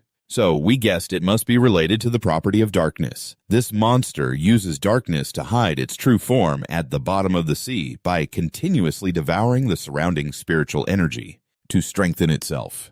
Luan asserted, with the recovery of spiritual energy a few days ago, this monster has become extremely powerful. It must be eliminated immediately. Otherwise, ordinary people will face catastrophic disaster. His expression grew serious. Little brother, I hope you can lend a hand in this matter. Lam Thien happily agreed. Sure, but I need your help with something. At Phi Phi's house, she was loudly questioning her grandfather on the phone. Why did you let Lam Thien go do this? The voice on the phone replied, this is a challenge for him as well as for the country. Phi Phi said, there's no need to let him take on such a dangerous mission from the start. He shouldn't be doing something so risky. She dipped her feet into the bathtub, recalling that the military had initially sent a professional team for the Shadow Knight Phantom mission. Phi Phi soaked in the warm water, frowning. Even the weakest cultivator in this team has reached the 3rd level of the Brave selection, yet a team like that still failed, right? The other end of the line fell silent before responding loudly. Phi Phi, I know you care about that boy. But we have no other choice. Besides, didn't you send 3 elite soldiers from the military to support him? He continued, currently the global spiritual energy has fully recovered and the rules of the world have undergone significant changes. If we fall behind other countries, we will definitely be invaded and robbed by those nations. Phi Phi was momentarily speechless as he continued to advise. The Shadow Knight Phantom is a level A danger zone. The lowest we can currently control is just to get past the level A area, then our country will have a say in this world. Phi Phi anxiously thought, Lam Thien, you must come back safely. In a car, Vu Tin spoke up. Hey, Captain Lam. Lam Thien looked up. What's up? Vu Tin asked curiously. So what mission are we on? Vu Tin wondered, so what mission are we on? Why did you only take me, sis? What about everyone else? Lam Thien handed Vu Tin a set of documents. Among the 4 of you, only you managed to reach the 3rd level. We need to check if you've been slacking off lately. Here are the details of the mission. Vu Tin, take this seriously. I will definitely try my best and not let Captain Lam down. Lam Thien reassured her that she didn't need to worry too much. This time, think of it as a training opportunity. Director Liu mentioned that the military will send someone to assist. Vu Tin, you'll be just fine. I will definitely give my all for Captain Lam. The driver came back and said, Sir Lam, we've arrived at the port. At the port, 3 people were already waiting there. Lam Thien and Vu Tin got off, and Chu Ma crossed his arms sarcastically, commenting on how the current cultivators are getting younger and younger. Lam Thien thought that in the current situation, reaching the 3rd level could indeed be considered a master. He questioned if he was from the military. Chumak sneered. My name is Chumak. I hope you two won't slow us down. Vu Tin, feeling annoyed, shouted, What do you mean by that? Do you even know how strong our Captain Lam is? The girl from the other team stepped in to mediate. All right. Okay, old Chu, your words are a bit harsh. I hope you two don't take it to heart. We need to work together to tackle the risks ahead. Arguing now wouldn't be good. Old Chow turned around. Enough people, let's go. Lam Thien encouraged. It's fine, don't mind what they say. Let's just focus on doing our job well. Vu Tin agreed. All right, Captain Lam. Then all 5 of them dove into the deep sea together. The group plunged down to the ocean floor, and Chumak looked around at the surrounding weapons in shock. What's sucking the spiritual energy out of my body? Old Chow worried. This is likely a corrosive effect of the dark attribute. Be careful. The girl accompanying the group hugged him tightly, trying to resist. If they stayed in places like this for too long, they definitely wouldn't last long. Vu Tin covered her mouth with her hand. Captain Lam, I feel like I'm going to throw up. Why does it smell so bad in the sea? Lam Thien sighed, then a wave of power enveloped the 2 of them. Vu Tin wondered, Captain Lam, what's going on? Lam Thien explained, I've helped you block some of the dark attributes' effects. Don't let me down. Okay. Chumak looked down on them, thinking, we're all feeling uncomfortable. That kid isn't scared enough to wet his pants, is he? His eyes widened in surprise. How can this be? Chumak watched as Lam Thien and Vu Tin moved comfortably, unable to help, but wonder how they seemed unaffected. He felt a twinge of jealousy. They must have used all their spiritual energy to resist the dark attribute. When faced with danger, they would definitely just freeze, there not knowing what to do. Old Chow shouted, "What's going on? Everyone be careful!" The beams of light shot through at incredible speed. Chumak realized that the monster was nearby. A fish with dark attributes lunged at them, and they shouted, "It's coming!" Vutin quickly prepared to cast a spell, but Lam Thien hurriedly stopped her. "Don't act rashly. Observe carefully. This fish isn't the true form of the monster." Vutin was stunned. "What?" Chumak charged towards the fish with a powerful punch, feeling proud. "Kid, don't just stand there. One slip here could mean death." Vutin was clearly annoyed, saying, "You're such an idiot. Can't you see that's just an illusion?"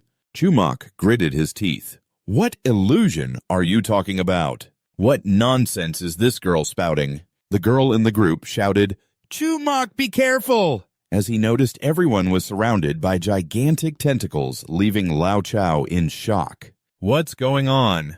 Where did these tentacles come from?" A giant octopus appeared, and they screamed, "This is it." The girl in the group recognized Dung Tuyen 5 and exclaimed, "So it's a monster from Dung Tuyen 5. Lao Chao finally understood why they had failed last time. Vutin dashed towards the group, yelling, "Stop, Chumak, don't act recklessly, you're no match for it." But she was determined to take action. "I absolutely cannot let Captain Lamb down. I have to show him my strength." She sliced off one of the tentacles of the shadow monster, which began to freeze from the attack. The critical blow Vutin dealt made it roar in pain. She happily turned to Captain Lamb, saying, "Captain, I did it." But it didn't take long for the shadow monster to easily break free from Vutin's power. Chumak shouted, "Run!" as the tentacles began to attack, severely injuring Lao Chao. Both Lao Chao and the girl in the group were hurt. Spitting out a mouthful of blood, Vutin managed to hold back the fury of the tentacles, but they destroyed the shield she had created. Despair washed over her as she thought, "Am I going to die here?" Suddenly, a beam of light blinded her, and Captain Lamb's voice rang out, "Well done." She was shocked to see him standing in front of her. "Just be more careful next time, got it." The girl in the group was flabbergasted. That kid actually managed to block the tentacle's attack. Lao Chao was confused. Is his spiritual energy fire attribute? Why is it different from the fire attribute I know? Chumak was stunned. How does that kid have such powerful fire attribute energy? Could it be from that kid? Lam Thien faced the shadow monster, saying, "You used your tentacles to injure Nguit. Now I'll do the same to you." He drew his sword ready to test the golden technique he had just learned. Lam Thien charged forward, putting all his strength into a strike at the shadow monster's head, but nothing happened. Chumak gritted his teeth. How can a body from Dung Tuyen 5 be harmed by this dull knife? Lam Thien slowly chanted, "Holy, immortal, indestructible technique," and a wave of power enveloped his sword, which was sparse at first, but doubled after he finished his incantation. The flames surged forward, as if to engulf the shadow monster, which roared in agony. Chumak was astonished. "What's happening?" Seeing Lam Thien's calm face, Chumak couldn't help but exclaim, "What kind of power is this?" Chumak frowned and said, "So everything the commander said was true." He recalled their earlier conversation. "Commander, you're placing too much importance on him. He's just a small rogue cultivator with no resources or military training. How strong could he really be? It's just a small group without resources and training from the military. So how strong can they really be?" The white-haired man stood with his back to Chumak, calmly responding, "I know you're proud and self-important, but the strength of this person named Lam Thien is not to be underestimated. We can't look down on ordinary people. We're just like them in our cultivation. A frog sitting at the bottom of a well can only see the bright moon above. And for cultivators at this stage, looking at Lam Thien is like a speck of dust gazing up at the blue sky. This person named Lam Thien can only be drawn in. Absolutely do not confront him," Chumak thought to himself, assessing the situation. Is he really just a person? Talking about talent like that. If he were nurtured and provided resources by the military, what level could he reach? He turned to look at Vutin beside him and thought, that girl must be his subordinate. She's calm and composed in the face of danger, and despite her youth, she's already reached the third stage of the Dung Tuyen. If she matures a bit more, her future will be incredibly bright. It's hard to predict. Chumak couldn't help but feel a sense of regression. His expression darkened as he muttered to himself, "Looks like I'm getting old." Two injured people, one male and one female, helped each other toward Chumak. The woman spoke up. Old Cho, are you hurt? The man beside her chimed in. What are you dazed about? Chumak lowered his head and replied, I am sorry, I was just worried about survival. Hearing this, the man chuckled and said, All right, just treat us to a meal later and it's all good. Chumak turned to him with a smile and said, Okay, I'll go ahead and apologize first. Then we'll drink until we can't stand anymore. Chumak approached Lam Thin and said, Thank you for saving my life and my teammates before. I was wrong. Lam Thin calculated quickly and replied, Captain Chu is just worried about us. No need to take it to heart, Chumak said, slightly bowing. Thank you very much. At this moment, Vu Tin stepped forward, feeling uncomfortable, and said, Captain Lum, Captain Chu, let's hurry up. It stinks to high heaven here. Lam Thin replied to her, Yeah, let's go. As everyone was swimming to the shore, Lam Thin suddenly stopped, looking down at the seabed. Noticing this, someone asked, Captain Lum, what's wrong? He replied, You all go ahead. I want to see if there's anything down there. With that, Lam Thin turned and dove deep into the water. A flash of blue light appeared at the seabed, and Lam Thin quickly discovered the source of the light. This is a spirit flower, and there are two of them. Lam Thin picked the two flowers. He thought to himself, this time both Vu Tin and Lun Nguyen can use this to enhance their strength. After surfacing, he looked around and saw no one. Lam Thin felt puzzled. Where did everyone go? Suddenly a voice came from behind. Lum, is that you? Lam Thin turned around and found a man in a suit looking at him. He felt a bit tense, thinking, when did he get so close to me? Why didn't I sense him at all? He cautiously asked, Who are you? The man politely handed over a business card and introduced himself. My name is Loy Nap. I'm the bodyguard of the young lady. Here's my business card. He continued calmly. A few days ago, the young lady couldn't meet you because she was busy with her duties. In the future, if the young lady needs assistance, she can call this number. Lam Thin took the business card and examined it. Which young lady are you talking about? Loy Nap replied, The granddaughter of Tam Tu Len, Miss Tam Phi Phi. Hearing this, Lam Thin frowned and thought. Lam Thin took the business card and looked it over, wondering who the young lady he mentioned was. She turned out to be the granddaughter of Commander Tam, Miss Tam Phi Phi. Hearing this, Lam Thin frowned and thought. That's definitely the person. I told you so. Among the people I know, there could be a guard of such caliber. It can only be her. You look at Loinak quietly assessing the strength of this person named Loinak. And I can't see through it. Could it be a practitioner at the Meridian stage? Lam Thin asked, Why you came to find me, and where's my friend Loinak? Replied, Koto Vu Tin has been taken home in a private car. What about Chumak and the other two? They've also been picked up by the military's car. I'm here waiting for you because the commander wants to see you. Loinak leaned towards the car behind. Hearing this, Lam Thin couldn't help but be surprised. The commander of the military. Loinak turned and looked at him, replying, That's right, the commander wants to talk to you. Please follow me. Loinak opened the door for Lam Thin and said, Please go ahead. Lam Thin quickly noticed someone inside the car and asked, Are you the commander? The older man inside the car smiled and replied, Young man, you must be Lam Thin, right? My granddaughter has been talking about you a lot lately. Please have a seat. I heard from her that you sealed the heavenly fire in your body. Is that true? Lam Thin replied, Yes, that's correct. The commander smiled and praised, You truly live up to the reputation of the world of spiritual energy recovery. Anything can happen. Without the support of the military and the country, yet a powerful person like you can still emerge. Truly a blessing for our nation. Lam Thin humbly replied, Commander, you're overpraising me.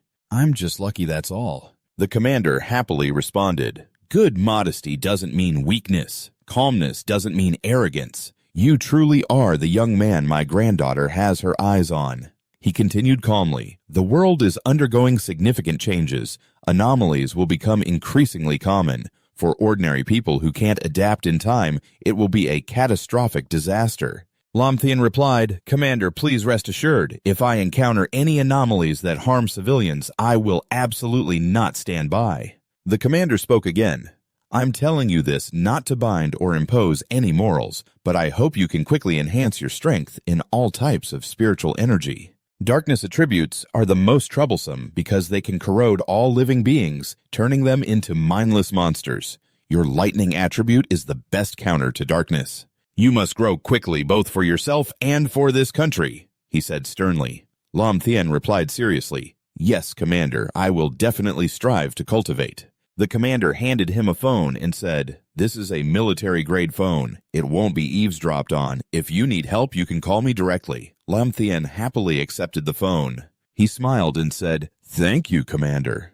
By the way, I do have something I want to ask for your help with, he said. The commander, hearing this, asked, Oh, what is it? Tell me. Lam Thien picked up a sword and said, It's like this. This is the weapon I asked Bureau Chief Liu to help me get. The commander drew the sword from its sheath, and Lam Thien continued, I thought this sword could withstand my spiritual energy. But seeing the water stains on the blade, the commander couldn't help but feel tense, thinking, I remember this sword is the treasure that old Liu cherishes the most, yet it's damaged to this extent. Yes, the spiritual energy in this kid's body. But seeing the water stains on the blade, the commander couldn't help but feel tense, thinking, I remember this sword is the treasure that old Liu values the most, and yet it's damaged this badly. The spiritual energy in this kid's body. Just how strong can he be? But the commander still agreed, saying, Give me a few more days and I'll send someone to bring you a more reliable sword to test. Hearing that, Lam Thien happily said thank you to the commander and quietly watched the car drive away. He thought to himself that he couldn't let his guard down even for a moment when suddenly he received a call. Hello, Director Liu. What's going on? On the phone, a hurried voice said, Lam Thien Lan Nguyen is in trouble. Lam Thien's expression immediately turned tense as he asked, What happened? In the operating room, the nurse kept updating the status of Lan Nguyen. Her heart was slowing down, and the surgeon replied, I know, no need to say more. Then he suggested they find a way to extract all the dark energy from her body, but someone immediately said, No. Right now, she's still in a coma. If we forcibly extract the energy, the remaining energy will rebel.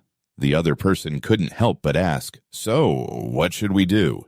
Are we just going to stand here and wait for her to die? Outside the operating room, Director Liu sat in a chair, worried and blaming himself. It's all my fault. A voice called from afar, Director Liu, I'm here.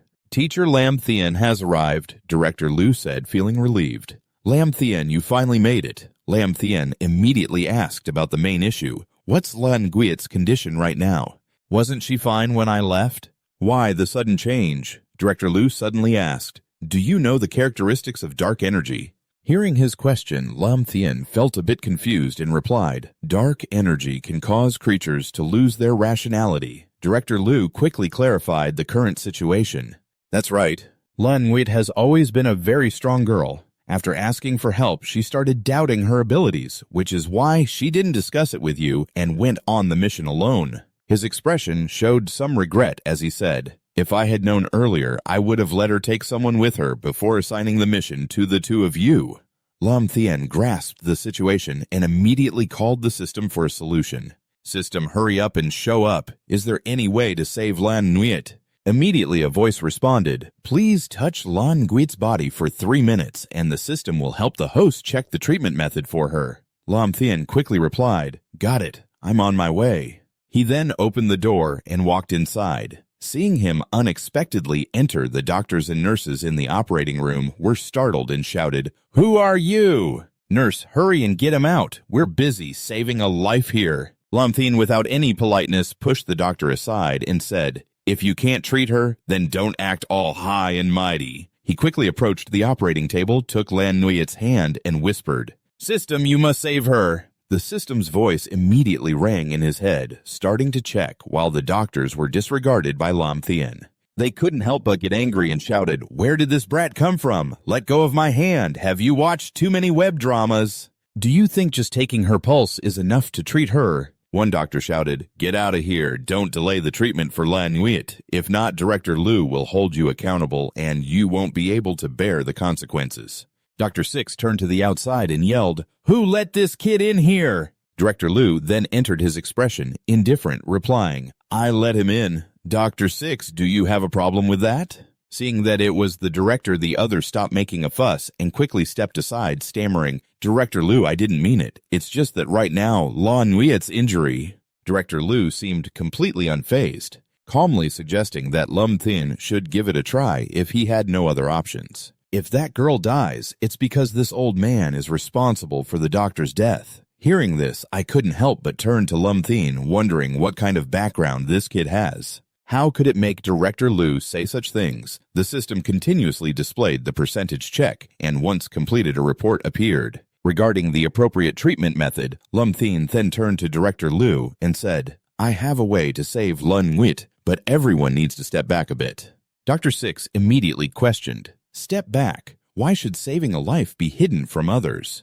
Lum Thin was instantly enveloped by lightning energy, and with a slightly annoyed expression, he said, "Because in this state, I can only ensure Lun Nguyen's safety, but I can't guarantee your safety. Do you understand?" Seeing this, Director Liu ordered everyone to follow Lum Thin's instructions. Hearing him say that Dr. Six reluctantly agreed and the operating room door closed, Lum Thin transferred the lightning energy into the tin lo flower he had found at the bottom of the sea earlier. The flower floated for a moment before dissolving into the water below. Lum Thin quickly brought the cup of water to Lun Nguyen to drink, and as soon as she finished, her eyes rolled back. Her face turned pale as if she were in pain, and a shimmering aura suddenly surrounded her. Lum Thin quickly held her shoulders and began to channel the lightning energy.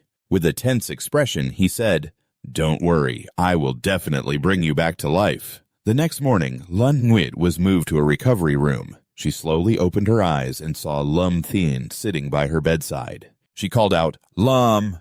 Lum Thin, seeing she was awake, replied, "Finally, you're awake."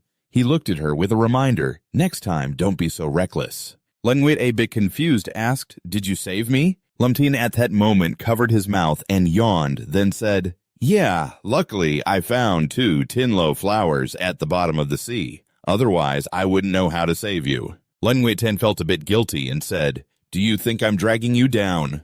Lum Thin, puzzled, asked back, "Why would you think that?" He then straightforwardly expressed his opinion. "You're a powerful cultivator at the 3rd stage of Dung Tuyen. At this stage, you're almost unbeatable in the world." Lun Nguyen had to disagree. "But I'm still weaker than you."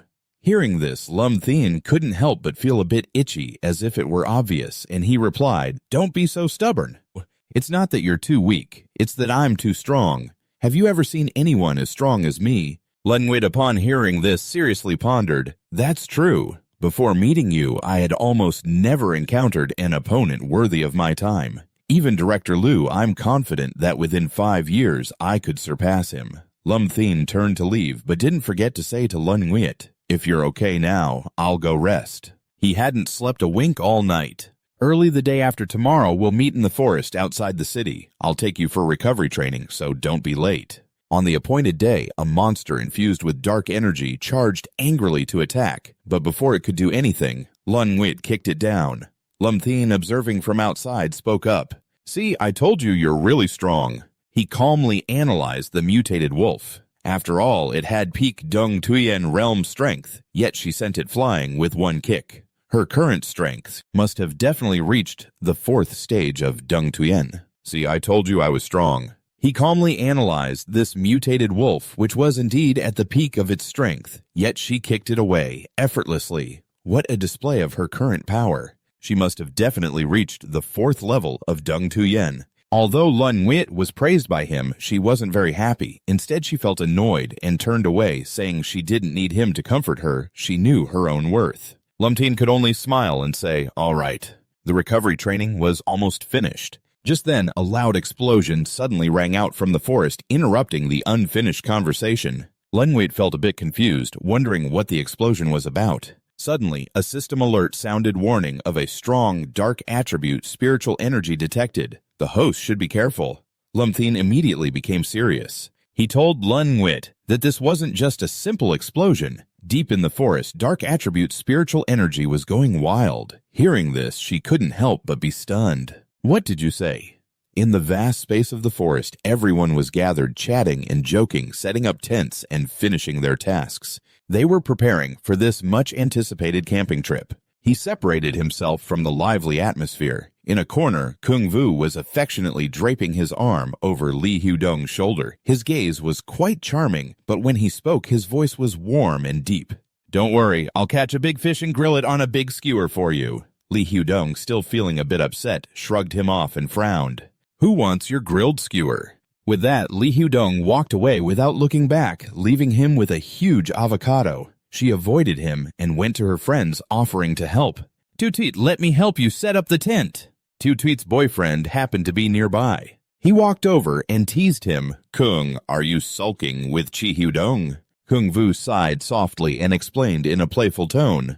"A few days ago I saw a beautiful girl, so I was just sulking." Hearing this, he suddenly burst out laughing. "Ha ha, Kung, next time you flirt with a girl, just be a little sneaky in front of Chi Hudong." His eyes revealed a cunning glint as he smirked. "You have no idea how hot that girl was." His friend chuckled inwardly, feeling pleased. His eyes couldn't hide it. The implication was teasing him, wondering how there could be a girl who made Kung so infatuated. "If there's ever a chance, I definitely have to meet her." Suddenly, Tutit appeared out of nowhere and pinched his ear hard, her face full of anger, as she threatened, "You won't have it tomorrow." Tutit angrily grabbed his hand and ordered him to hurry up and set up the tent for her. Seeing his girlfriend so upset, he quickly sweet-talked her. "I was just joking. You know I love you a lot." Kung Vu stood aside, silently observing the actions of the young couple, feeling it was very similar to the current situation between him and Hudong. He couldn't help but feel exasperated and shook his head with a sigh. "Forget it. First, let me gather some firewood for fuel," he said, then returned to the campsite carrying a bundle of dry wood he had just picked up. Kung Vu stood aside, quietly observing the actions of the young couple, feeling it was very similar to his current situation with Hudong. He couldn't help but shake his head in exasperation and sigh. "Well, let's just go gather some firewood first." After that, he returned to the campsite carrying a bundle of dry wood he had just picked up.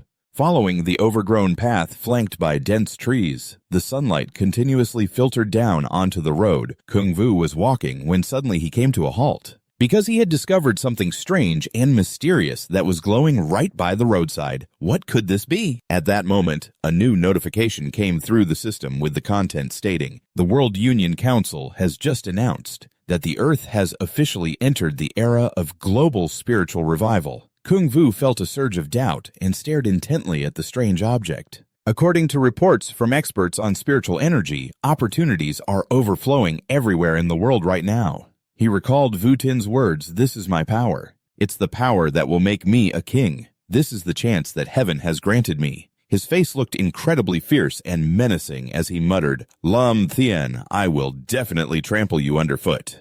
I will make you a lost dog in front of that woman, just like how you did in front of Li Hudong." Then suddenly Kung Vu tilted his head back, his eyes wide open and rolling back as if being controlled and manipulated by some invisible magic. His mind or his entire nervous system, perhaps. He burst out laughing, his face and body engulfed in a fiery rage. This is the power. This feeling is absolutely amazing. Suddenly, a weak and desperate cry rang out.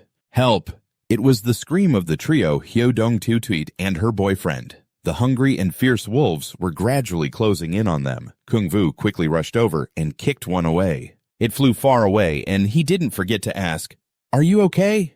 Hudong sensed that the situation seemed dire, so she felt anxious and worried. She quickly spoke up, "Kung, be careful. This is a pack of wolves."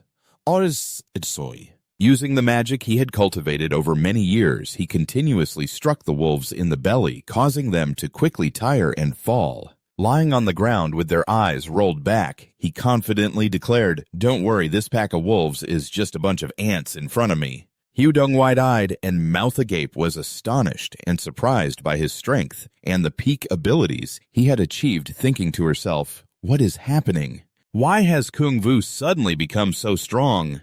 Is this still a power that a human can achieve?" Tutit's boyfriend, witnessing the scene beside her, was also stunned and said, "Wow, dude, you've become what the media calls a spiritual cultivator." Right. Hudong, hearing those words, was taken aback and thought, "What? This is a cultivator. I never expected a cultivator to have such terrifying abilities." She smiled slyly, secretly affirming that a powerful man like him must belong to Li Hudong. Meanwhile, in another nearby place, In the forest, Lum Thien was cautiously leading the way while reminding Lun Nguyen to be careful. We are getting closer to that dark attribute spiritual energy. Yeah, I can feel it too. Suddenly, his expression darkened as he sensed something unusual. Wait a moment. And then the two of them jumped up onto a branch to take cover and quietly observe. The next developments unfolded underground. A pack of fierce wolves, about 10 or more, was continuously rushing out and chasing in that direction. Lun Nguyen watched, unable to shake off the chill running down her spine. She curiously asked, "What is happening?" The next development occurred underground, where a pack of fierce wolves, about 10 of them, were continuously charging out and chasing in that direction. Lun Nguyen watched, feeling a chill run down her spine. She curiously asked, "What's happening?" Did this pack of mutated wolves encounter something? Lum Thien noticed a long wound on the neck of one wolf in the pack and immediately guessed it was caused by dark attribute spiritual energy. She turned to ask for advice. Do you need to report this to Chief Liu? You don't need to hesitate and refuse right away. First, investigate the specific situation. Otherwise, Chief Liu will still send someone here. But before Lun Nguyen could finish her sentence, he hurriedly ran in front of the pack of wolves. I promised Commander Shen I can't let you charge into the city like this. All right, get into position and take them down quickly. Go on. Send them to hell. A green light burst forth, rocks and dust flying everywhere as Lum Thien launched a fierce attack. He gradually calmed down and said nonchalantly, "Let's go." Then he led her to the campsite of the group. Lun Nguyen looked around in confusion and guessed that there were people camping here. Suddenly, Quang Vu appeared from behind, charging at Lum Thien, but she reacted quickly, successfully, using a radiation shield to defend herself. Avoiding his attack carefully, Quang Vu was frustrated and furious, staring intently at Lun Nguyen, thinking to himself that this girl was quite pretty, just as strong as that girl from before. Damn, how does this kid Lam Thien know so many beautiful girls? His whole body was now burning with anger, but he still had enough composure to tease her. Hey, your martial arts skills are pretty good. Later I'll buy you a drink, okay? But she didn't answer his question. Instead, she asked him who he was and why he attacked Lum Thien. He arrogantly replied, "Because I have a grudge against him. So I have to teach him a lesson." Lun Nguyen responded with a tone of disdain. "A lesson if I hadn't discovered it in time, Baozi might have been in danger." Your attack isn't just a simple lesson. Lum Thien had been closely watching him and finally dared to directly ask Quang Vu. You swallowed the dark attribute spiritual treasure and became a cultivator, right? Hearing this, he burst out laughing, satisfied. Haha, that's right. Now I've become a powerful cultivator. He felt very angry, questioning him. Just now you were the one who drove the pack of wolves away, right? Do you know how many innocent people would be harmed if those wolves invaded the city? He was arrogant and disregarded everyone, casually responding, I've become a cultivator now. I don't need to care about the lives of those worthless people. Lun Nguyen felt he was being unreasonable. Lum Thien could no longer accept his arrogant demeanor, wanting to do whatever he pleased, and said, no need to talk to him anymore. What he needs now is a fist, not a lesson. Quang Vu's eyes turned red with rage, as if his reason was being manipulated by spiritual energy. He burst out laughing and threatened, Ha ha, great Lum Thien. Finally, you're not cowardly anymore. Let me show you what a cultivator is. Quang Vu's face was filled with killing intent, and he smiled with satisfaction.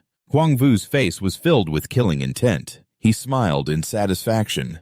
Ha ha ha ha! Lum Thien's body was now protected by twisting magical currents, radiating a brilliant and powerful blue light. He slowly looked up, his sharp eyes carefully scanning every movement of his opponent. Every step, every action contained a kind of terrifying energy, as if he had surpassed the normal limits of humanity, Lum Thien thought to himself. Looking at this level of spiritual energy, perhaps it's the power at the second level of Dung Tuyen. Indeed, in this world, after the recovery of spiritual energy, even a single fruit can help a person progress so much. Taking advantage of the moment when he was distracted and unguarded, he cleverly launched an attack, wanting to eliminate Lum Thien immediately, but Quang Vu was mistaken. He reacted in time and dodged his kick, but Quang Vu wore a strange smile. His rage must have reached its peak as he spoke with a tone of disdain. Not bad.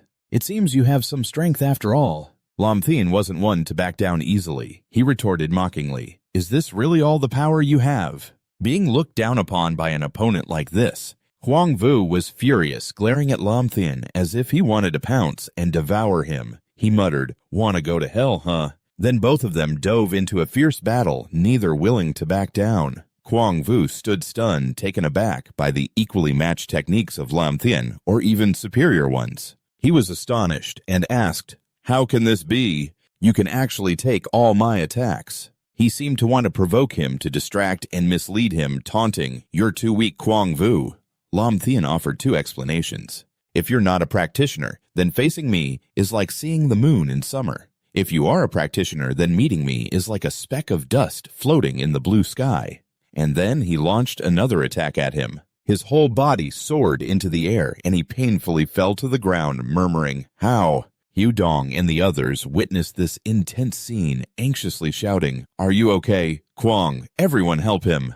Huang Vu, confused, thought to himself, when did Lam Thien become this strong? Once again, I could defeat Huang Vu. Her expression turned tense and dark, and deep down, she silently blamed herself, thinking how annoying it was to have known it would turn out this way. I shouldn't have confronted Lam Thien so soon. I should have waited for them to stabilize the situation. Then he raised his voice, commanding everyone to be taken back for thorough questioning to see if anyone else had any opportunities. Leng Wit nodded in agreement and said, "Okay, I will notify Director Liu to seal off this mountain immediately."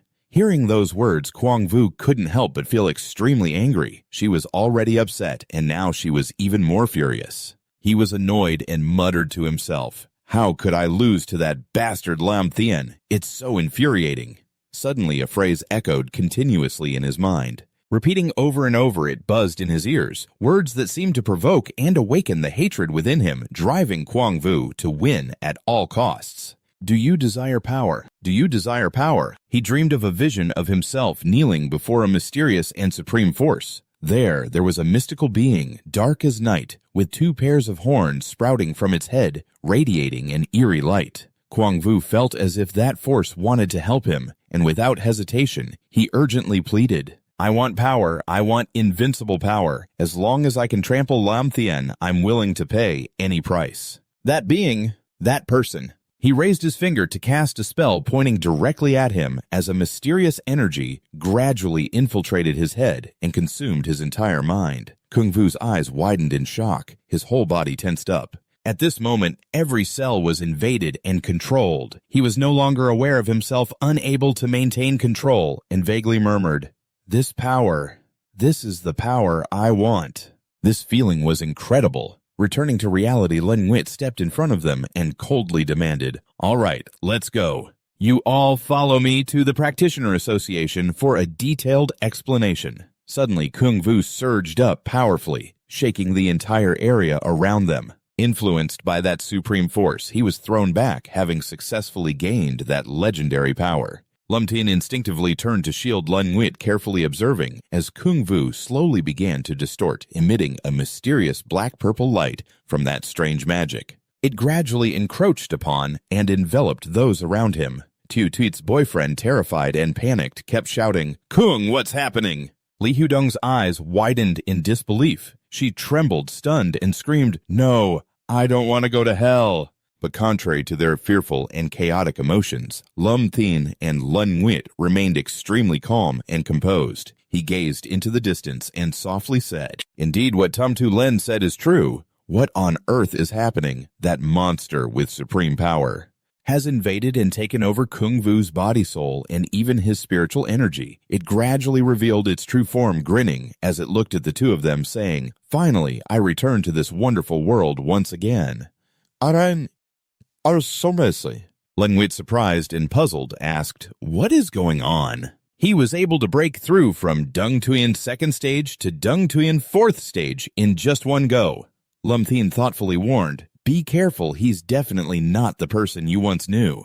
At this moment, the system sent an important notification, discovered a primary Dark Shadow monster, the Dark Sovereign, issuing a temporary mission to defeat the Dark Sovereign. The reward will be a new spiritual energy attribute training bullet. After receiving the notification, Lam Thien quietly observed it deep in thought. "I've never seen a monster like this in my entire life. I wonder what kind of attacks it will have." It spoke in a low, rumbling voice. The flesh and blood of these incompetent humans cannot help me form a complete body. These two humans have very strong spiritual energy. If I can devour them, my strength will recover significantly. It turned its gaze, staring intently at Lun Wit, unable to hide its excitement, as it said, "Then I'll start with the weaker girl." It prepared to swallow her whole, aligning itself and launching a magical arrow towards her. Lum Thien sensed the imminent danger and swiftly counterattacked. The monster burst into laughter, mocking, "Not bad, young man, you managed to skillfully deflect my attack." Lum Thien coldly stared at it and questioned, "What exactly are you? Where is Kung Vu?"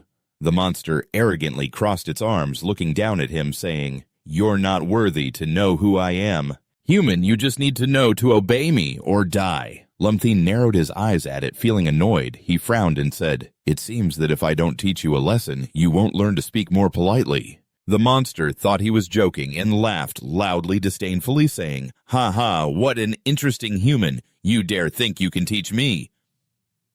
Boni in tit.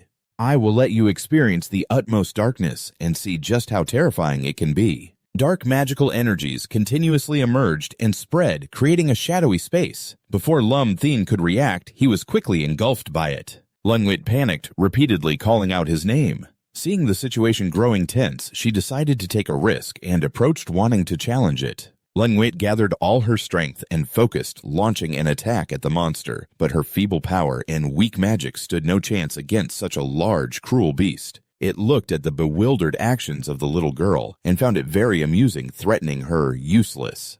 "With such a low level of attack, I'm sure it won't be broken. Stop resisting and just let me devour you." From the dark void, Lam Thien reached out, and the monster stood there dumbfounded, watching him successfully shatter the dark space. Having escaped, he now hovered confidently in front of it and said with disdain, "Is that really all you've got? Foolish, do you think just breaking the seal of the dark space means you can fight me?" "Lam Thien, I'll deal with him together with you," said Lan Nuit. "No need, just stay here and don't move. I want to see how far my full power can go." Lan Nuit was puzzled. "What do you mean by full power?" "This is what I mean." Lam Thien's whole body shone brightly as he unleashed a palm strike that sent the monster flying. "How could a weak human pin me down like this?" The monster refused to back down, roaring in desperation as it charged at Lam Thien. "You insignificant human, dare to underestimate me, die!" But all of its punches were easily countered by Lam Thien. There was no way he could have blocked them all. Not a scratch on him. Seeing this, Lam Thien couldn't help but feel smug. "Are you scared now? It seems you can't really push me to my limits. I'm disappointed. This guy is not an ordinary person. His strength is even greater than mine right now. No, I absolutely cannot die here. I must devour more humans to gain even greater power, and then I'll slaughter him for revenge." Seeing the monster wanting to escape, Lam Thien was determined not to let it go. "Did I let you go?" He struck at the monster, hitting it hard. It screamed and turned into a bat, flying up into the sky, having to abandon most of its body to survive. "Lam Thien, are you okay?" Xiaongit rushed over. "I'm fine. But that dark monster has managed to escape a part of itself. We need to contact Chief Liu immediately." At this moment, the city was broadcasting an announcement. "Due to the cold air, our city will experience heavy rain this afternoon. The meteorological department has issued a red alert for heavy rain. Everyone, please try to stay indoors. I'm serious, something big is definitely going to happen this afternoon. Soon, I'll show everyone a performance of being struck by lightning." An angry girl was walking down the street. "What the heck? Clearly it's all his fault I said we were going out to play today. But why can't we go just because of the rain?" Suddenly, she heard a noise and turned around. Where is that coming from? Around her was a city engulfed in darkness, and a shadow, a dark purple bat, flew in from somewhere. She screamed in fear as the bat was torn in half. "Haven't you heard the news today?" Lam Thien appeared out of nowhere. "Get home right now. It's very dangerous outside. The weather hasn't improved. Don't go out until there's an announcement." Meanwhile, this girl had already been mesmerized by Lam Thien. So handsome, Lan Wit, what's the situation?" he asked. "The dark creature that escaped is even harder to deal with than we thought. It seems to have split into countless bats, starting to attack people in the city indiscriminately. These little bats rely on devouring the spiritual energy from human bodies. To continuously evolve himself among the bats that had been exterminated, some had reached the second stage of bravery. Moreover, their devouring had not stopped at all. It seems these bats want to turn all the citizens in the city into energy sources for evolution. Lam Thien gazed deeply into the dark purple sky before him. If these bats all evolve to the third stage of bravery and then merge into that dark creature, I'm afraid that by then, even I will have trouble dealing with them. I must find a way to solve this before it happens. Somewhere high above a monster with blood-red eyes was hovering. If I can devour everyone in the city, I can restore my peak power. By then, I will definitely make that humanity pay. I must torment him so terribly that he wishes he were dead. The citizens in the city began to panic. Help! There's a giant bat crashing into my window. Is this the end of the world? I just saw a bat sucking the blood of a person until they turned into a dried corpse. I just saw a giant bat. Help, something is banging against my anti-burglary door. I don't dare to go out. If that little brother comes to save me, I would willingly sacrifice myself. Ei. Tham Phi Phi angrily deleted comments. Why can't you all just stay quietly at home? Why are you still here posting things that make people panic? Do you think the dark monsters aren't strong enough yet? Can't we just cut off their internet? With 10 million people posting, how can we delete everything with our mere tens of thousands of troops? If we really cut off the internet, their panic will only worsen. I know I was just venting a little. It's so frustrating. Hasn't the army charged in yet? It's been half an hour already. The young man named Loynap replied that all the roads leading into Tianhai City were blocked by the mutated creatures and the 3 checkpoints were sealed tight, making it impossible to get in anytime soon. I hope Miss Dai doesn't get too anxious. Lam Thien, you mustn't let anything happen, okay? Fifi thought to herself that at the spirit organization, when Lam Thien walked in, everyone greeted him. Captain Lam, big brother. Lam Thien asked, is everyone okay? Vu Tin cheerfully replied at that moment, my sister and I were training at our villa until Chief Liu called, and only then did we realize something unusual had happened. Liu Tianfeng was also very excited.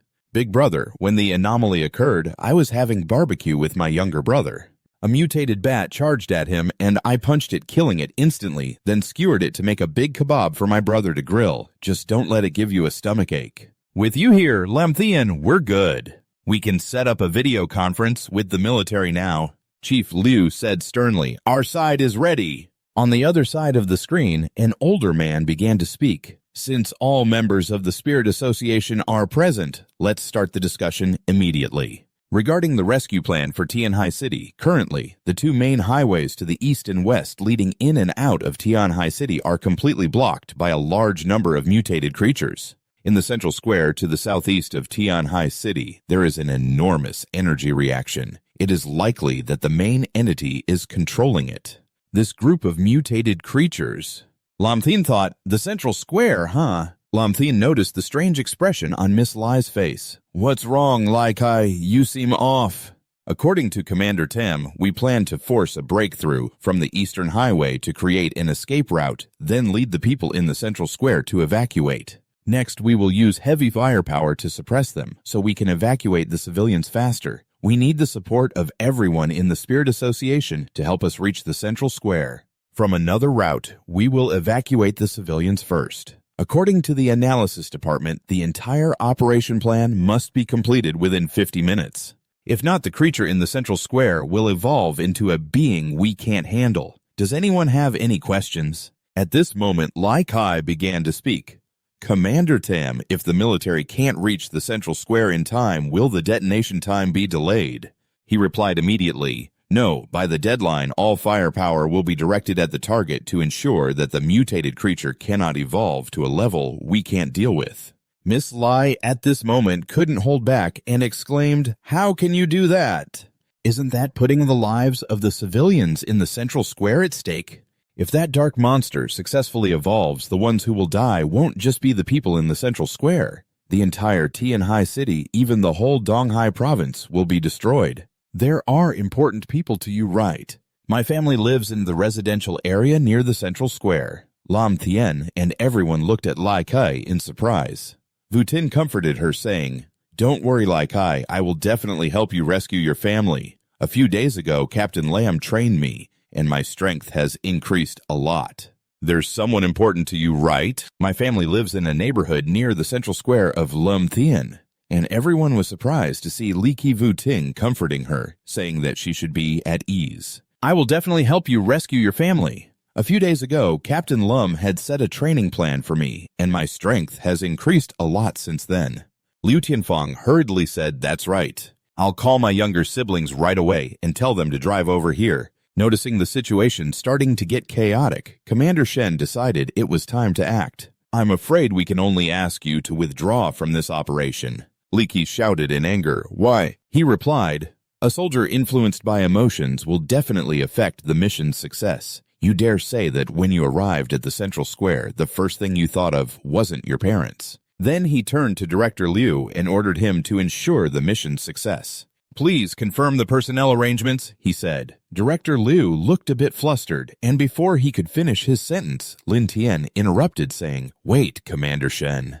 There's a critical issue with your plan," he said. The commander looked serious and asked, "What's going on?" Lin Tian analyzed for him that your bomb wouldn't cause any damage to that monster at all. Everyone was stunned, staring at Lin Tian. Director Liu asked, "What?" The commander also doubted, asking, "How do you know this?" Lin Tian confidently replied, "Because not long ago, I just wounded that monster badly," and I laughed triumphantly. But then I said, "Commander, I think your plan can't be executed. Just follow my plan." The commander asked what your plan was, and Lam Tian confidently replied, "You told the people to bring the weapons I mentioned to you a few days ago. How I will slay that dark monster." Tham Fifi and her army stood proudly in front of a mountain tunnel, ready to engage in battle at any moment. Tham Fifi tightly gripped her watch, which was still ringing loudly. A determined glint shone in her eyes as she declared, "For the people of Than Thien Hai. Jeez, I must get this into Lam Tian's hands right now."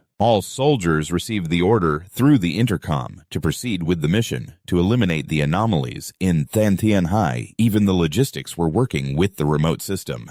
The order also included the combat route starting from the entrance of the eastern highway of Than Thien Hai, ending at the People's Square of Than Thien Hai, with the commander clasping his hands, appearing dignified. Continue transmitting the order. The combat content is to escort the transportation of weapons. The participants will be divided into 5 small teams, no matter the cost. It is also necessary to ensure the weapons are safely delivered to the People's Square. Speaking of which, the old man's gaze turned sharp as he growled 3 words, "For the people." On Tum Fifi's side, the fire was also ignited, and a massive army charged in shouting the command, "For the people," as they rushed into the tunnel. The swarm of bats poured out like a broken beehive, and the army immediately opened fire. The sound of gunfire echoed throughout the tunnel, yet this swarm of bats. Their destructive force was no joke. They tore through the soldiers, and one cried out in pain. Tham Fifi, covered in wounds, refused to give up and shouted, "Everyone charge with me!" Sweat drenched her forehead, but Tham Fifi remained resolute, thinking, "I must survive." The swarm of strange bats had now poured into the city, darkening the sky with their eerie purple hue. Suddenly, an electric net spread across the sky, completely restraining the bats. The net flashed with light, and in the blink of an eye, it incinerated the bats. The one who acted was Lam Tian, who regretfully said, "If I had known it would be this troublesome in the forest, I shouldn't have held back." Behind him, Vu Tin and Lan Nguyen were in pursuit.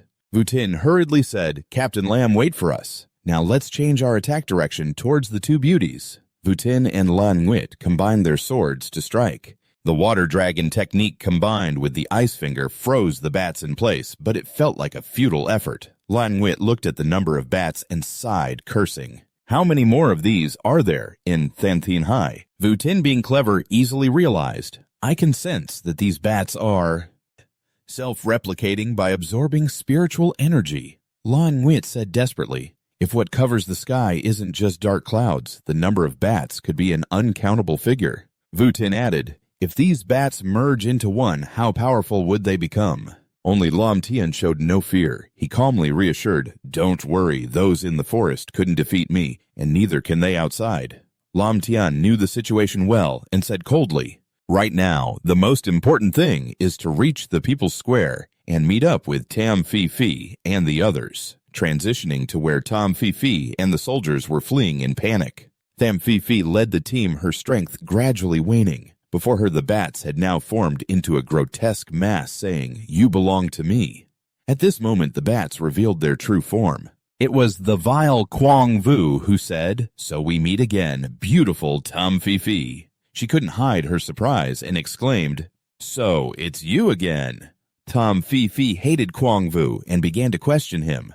"Is the chaos in Than Thien Hai caused by you? Do you know how many innocent people have died by now?" Kwang Vu was happily scratching his ear as if he had just heard a fly buzzing on the street. He casually replied that he didn't know and didn't care. After all, those lowlifes weren't worth living. "I have to say, for them to become my nourishment is a kind of glory." This statement successfully drove Shen Pippi mad. She kicked Chow down while Kwang Vu didn't even bother to dodge the blow. Even with a kick straight to his throat, he still turned and smiled eerily. Shen Pippi felt like her foot had just kicked a log. She was stunned and shouted, "What the hell?" Kwang Vu began to absorb Shen Pippi's spiritual energy from the place where the kicks and aura continuously spilled out. Thanks to this, Kwang Vu became stronger with dark energy wrapping around him. Kwang Vu smugly said, "Beauty, those who cultivate spiritual energy like you are no different from alcoholics to me. If you don't fight your way out, you'll be done for. Even if I swallowed everyone in Tianhai City, I could only restore half of my peak strength. But now, if I just swallow you, I can recover to my peak period." Shen Pippi couldn't believe it. She could clearly feel her body gradually wearing away. Kwang Vu continued speaking, "Just like that little brat, Kwang Vu.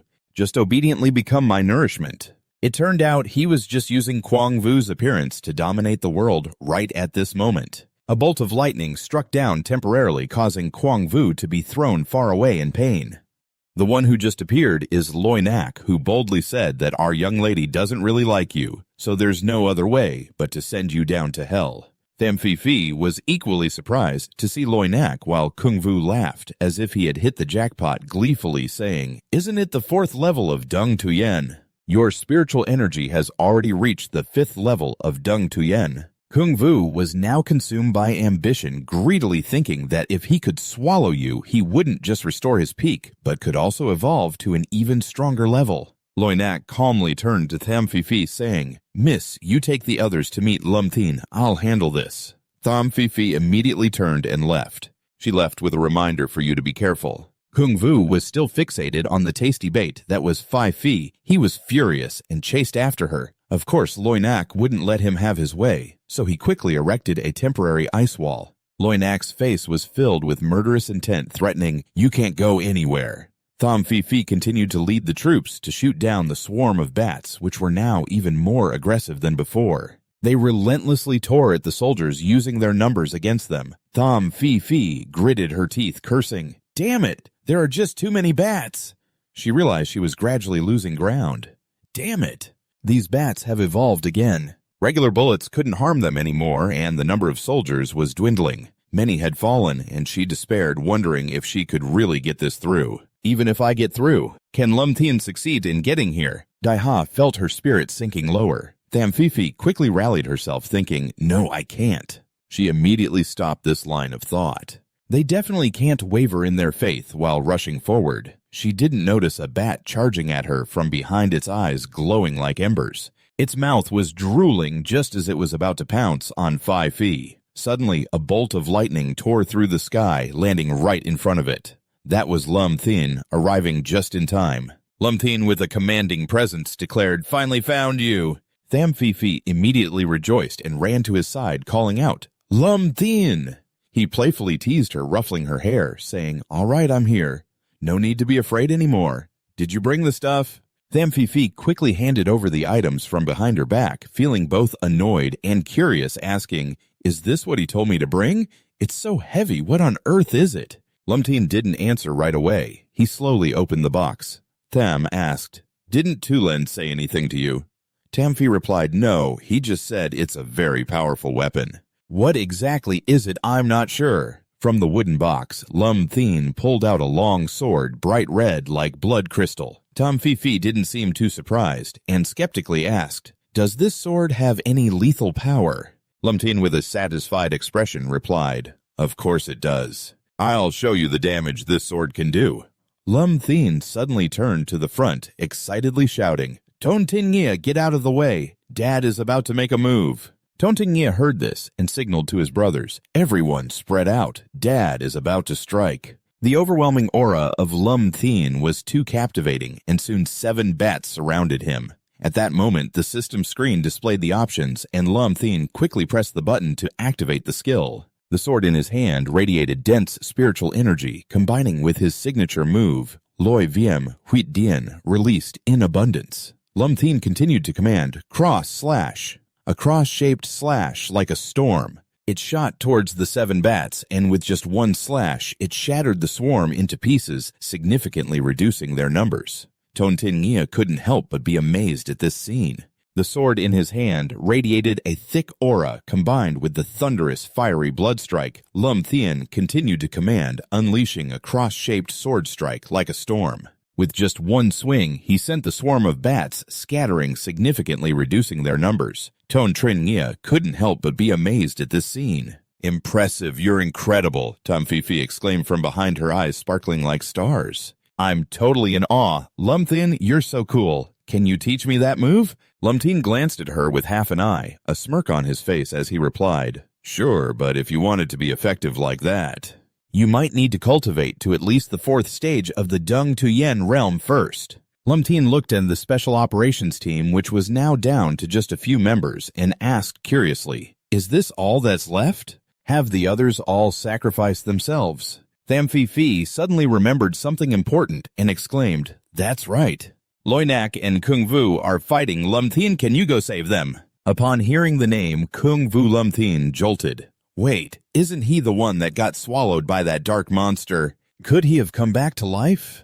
The scene shifted to another corner of the city where the atmosphere was eerie and strange. Loinak was using all his strength, focusing intensely on the battle. However, the ice blast that shot towards him shattered into pieces, its destructive power completely nullified. Kung Vu smirked derisively. Your strength is indeed impressive, but your aura will eventually run out. The swarm of bats is like hungry wolves ready to pounce on their prey. Kung Vu crossed his arms smugly, declaring, But my bats are endless. The bats clung to the shattered ice, ravenously sucking up every drop of remaining aura. Loinak realized the critical point at that moment. He gritted his teeth, thinking, They're not saving their kind, they're devouring the remaining aura.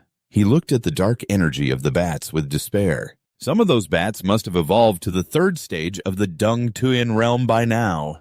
Taking them down one by one isn't a viable strategy, Loinak thought, hastily erecting a temporary ice wall to defend himself. However, the sheer number of bats overwhelmed it, and the wall shattered in an instant. The swarm of bats surged through. They crashed straight into Loinak, catching him off guard. He was thrown back in pain, barely managing to hold his ground. His arm was bitten by the bats, and he began to undergo a transformation. Loinak's face turned pale, realizing he was in a bit of trouble. Kung Vu, sitting comfortably, chuckled at the sight. You're keeping your distance from me, huh?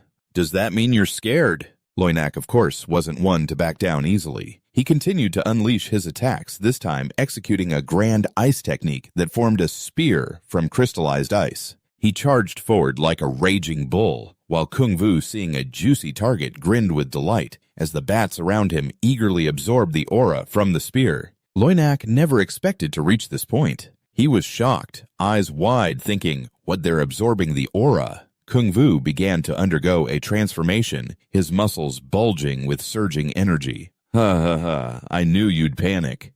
With this powerful aura, I won't hold back. Loinak realized his situation was dire, silently cursing. Damn it, this guy is using my aura to level up.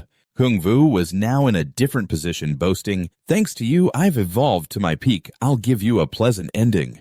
With that, he launched a dark energy strike. Like a hungry wolf sinking its teeth straight into the chest, I had to accept saying goodbye to you here. You closed your eyes, leaving behind a final apology to the young lady, thinking that you would leave with cold feet at this very moment. A familiar figure blocking your way is Lam Thien, unwilling to let the war god sacrifice himself. You raise your voice, warning him to get out of the way quickly. That's a full-force strike from the 4th realm, and you can't stop it. In an instant, Lam Thien lightly swings his arm and sends a massive 4th realm weapon flying. Loinap stands there, mouth agape, watching the weapon get tossed aside, instantly creating an earthquake with dust swirling everywhere. Only now does Lam Thien seem in the mood to listen to Loinak. As he speaks, he turns around, confused, asking, what did you just say? Loinak stammers, having just escaped a life-or-death situation. He then asks about the safety of Lam Thien's young lady. Lam Thien gives a brief overview.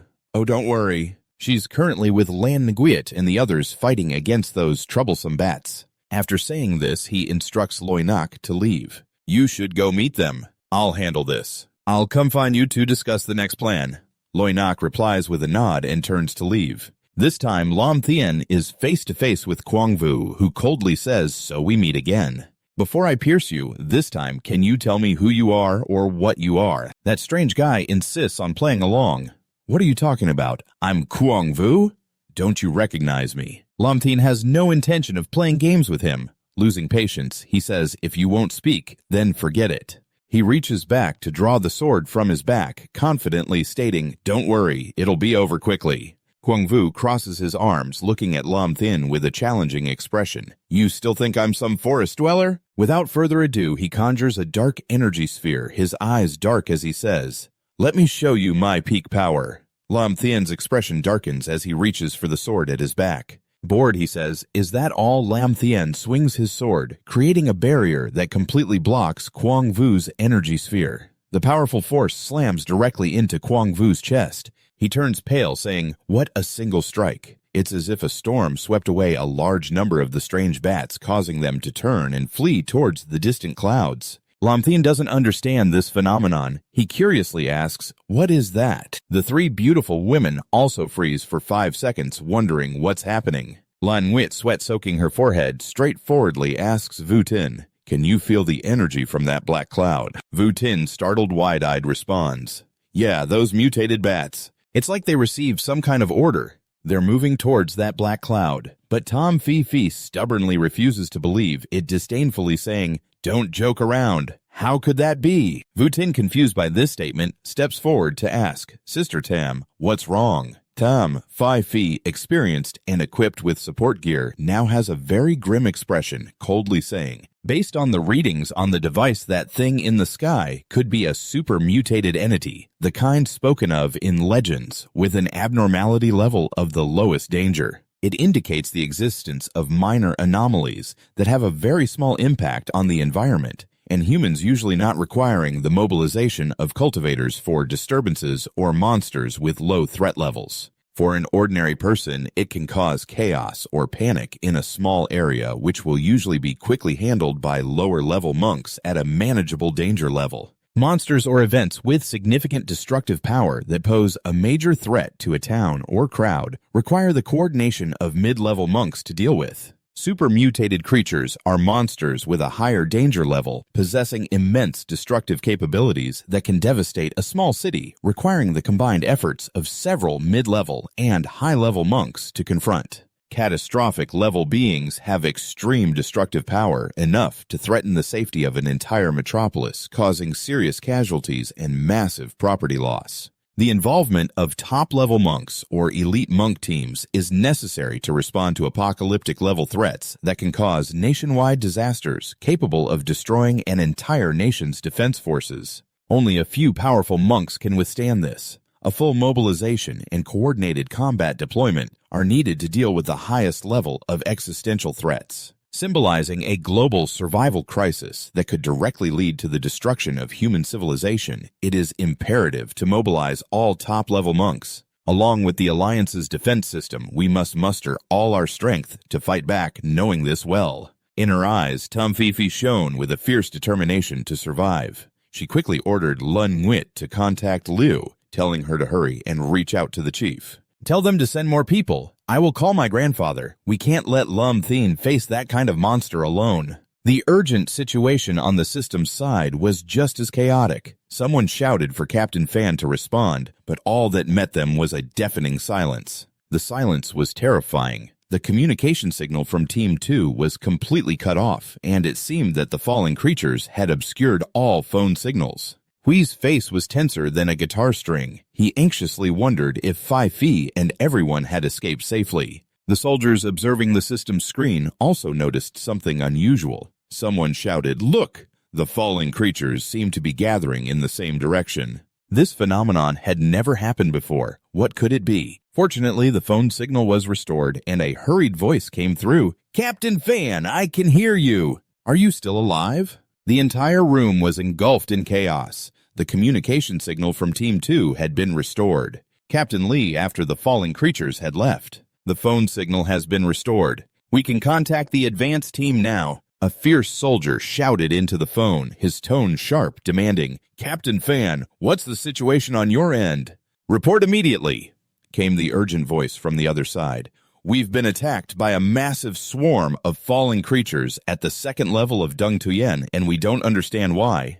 The swarm of creatures suddenly took off into the sky and left. The soldier next to him also updated the news to the commander. Team 2 and Team 3 faced the exact same situation, and the commander looked as dark as a pot bottom. He grimly ordered, "Immediately assess the casualty situation." Yes, more bad news kept coming. A subordinate brought a walkie-talkie, frowning, "Commander, it's a communication signal from the young lady." The commander tried to maintain the calmest tone possible, asking Fi-Fi. But before she could finish her sentence, the other side delivered a dire message. "Sir, it's not good. A supermutated creature is about to appear in Thien High City." This news was truly shocking, and all attention turned to the phone. The commander was momentarily unable to digest this information. He gritted his teeth. "Deputy Commander Tam Fi-Fi, what nonsense are you talking about?" Tham Fi tried to convince the commander, "I'm not talking nonsense. Those falling creatures left the area around Thien High City voluntarily to offer up all their spiritual energy. But they can swallow it whole for the super mutated monster at the center of that black cloud." A soldier shouted back, trembling, saying, "The heavenly city is doomed. So are we." The whole room sank into a gloomy despair. Is there really no way out? The super-mutated monster at least needs a brave level monk to deal with it, and even the temporary commander doesn't know what to do. The mechanical man repeated super-mutated monster, grinding his teeth, his face darkening. He held his head in anguish, saying, "I'm sorry, my child, but I can't let the nation be in danger. I hope you won't be mad at me. I really have no other choice." Tom Fifi's eyes flickered with sadness as she slowly replied, "Yes, I understand." "I won't blame you." Without hesitation, the commander slammed the table and stood up. Everyone immediately began preparing for a destructive attack at all costs. They must control the supermutated monster. In the heavenly city now, he was ready to sacrifice everything to protect the people. He absolutely couldn't let the disaster spread to other cities. The soldier next to him quickly reassured him, "Commander, please calm down. At least save the young lady first." The commander, with a sharp gaze, said sternly, "Here there are only generals and soldiers. There are no family ties. Our sacrifice is for those we protect, so they won't have to endure such pain." He reluctantly proposed a last resort, his authoritative voice booming, "Everyone prepare." Suddenly the intercom crackled to life. "Hello, hello, can you hear me?" Following that was the irritated and resentful voice of someone. "How do I even turn this on?" "Hey, hey, hey!" The commander jumped. "Lum Thin, you're still alive." On the other side, Lum Tin was still in the mood to tease him. "Sir Tham, I haven't even flirted with your granddaughter, and you want me dead already." "I'm not kidding. At this rate, your granddaughter will hate you." Lum Thin, with a sword on his back, spoke with an imposing aura. "Don't bomb anymore. Let me handle this super-mutated monster." The soldiers in the room looked grim, unable to believe it, asking back, "What, you can handle it?" Half in disbelief, they questioned, "Can you really do it?" "That's a super-mutated monster." Lum Tin scolded them. "Stop talking nonsense, otherwise why would I be arguing with you here?" Lum Tin looked at the monster that was gradually taking shape. Lum Tin left a reminder for the other side. "Sir Tham, if you want the heavenly city and your granddaughter to be safe, then support me with everything you've got." Those people still seemed not to fully trust him. Stammering, they said, "Commander, this." But Commander Fan had fallen into a dead end, and the old man calmly complied. "Lum Tin, how do you need us to support you?" Lum Tin leisurely looked at the beast before him and calmly said, "There's only one thing I need your help with." "What is it?" "You are responsible for compensating for everything that gets destroyed in this battle." Lam Thien exuded a remarkable electric aura, his gaze as cold as ice, like a demon descending from above, speaking in a satisfied tone. This is the spiritual energy of the real world. Feeling alive is truly wonderful. He spoke with both pride and longing, continuing, right now, not only have I successfully revived, but it has evolved into an existence that has reached the pinnacle of the fifth realm, smirking and thinking, it is right, I can feel it. Now I am the champion here. Lam Thien's expression was completely bored, not even wanting to speak while the demon was still rambling on like it was telling a joke. It must be regretting not skewering me in the forest. Humanity wasted no time. It unleashed a fifth realm demon bat, charging at Lam Thien like a hungry tiger. The demon was incredibly self-satisfied, laughing gleefully, saying, "Ha ha ha, this is it."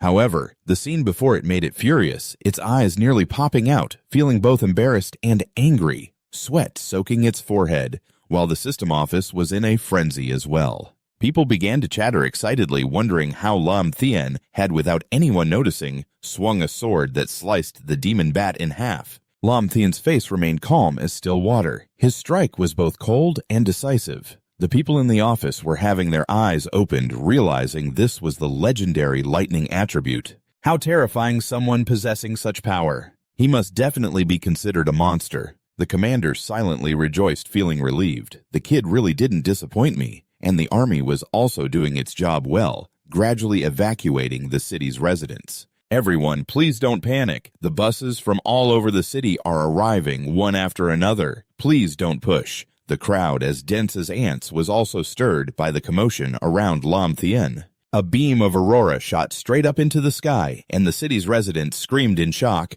"Everyone look at someone undergoing tribulation!" The thunder was so loud. This is the first time I've seen this in my life. There must definitely be a master undergoing tribulation. It must be the nine heavens lightning tribulation. Vu Tin could see it clearly and excitedly said, "Sister, Lan Nguyen, this must be the power of Captain Lam." Lan Nguyen was completely in awe of Lam Thien. The power is so terrifying. I thought that entering the fourth realm would allow me to catch up to him, but looking back now, I'm just a joke in front of him. Tham Phi also felt a bit proud, thinking that Lam Thien truly was the guy I chose. Transitioning to the battlefield against the demon bats, Lam Thien looked down from above. Lightning continued to strike down. He firmly held the blood sword in his hand, his gaze unwavering, saying, "It's my turn." The demon bat was not an easy opponent.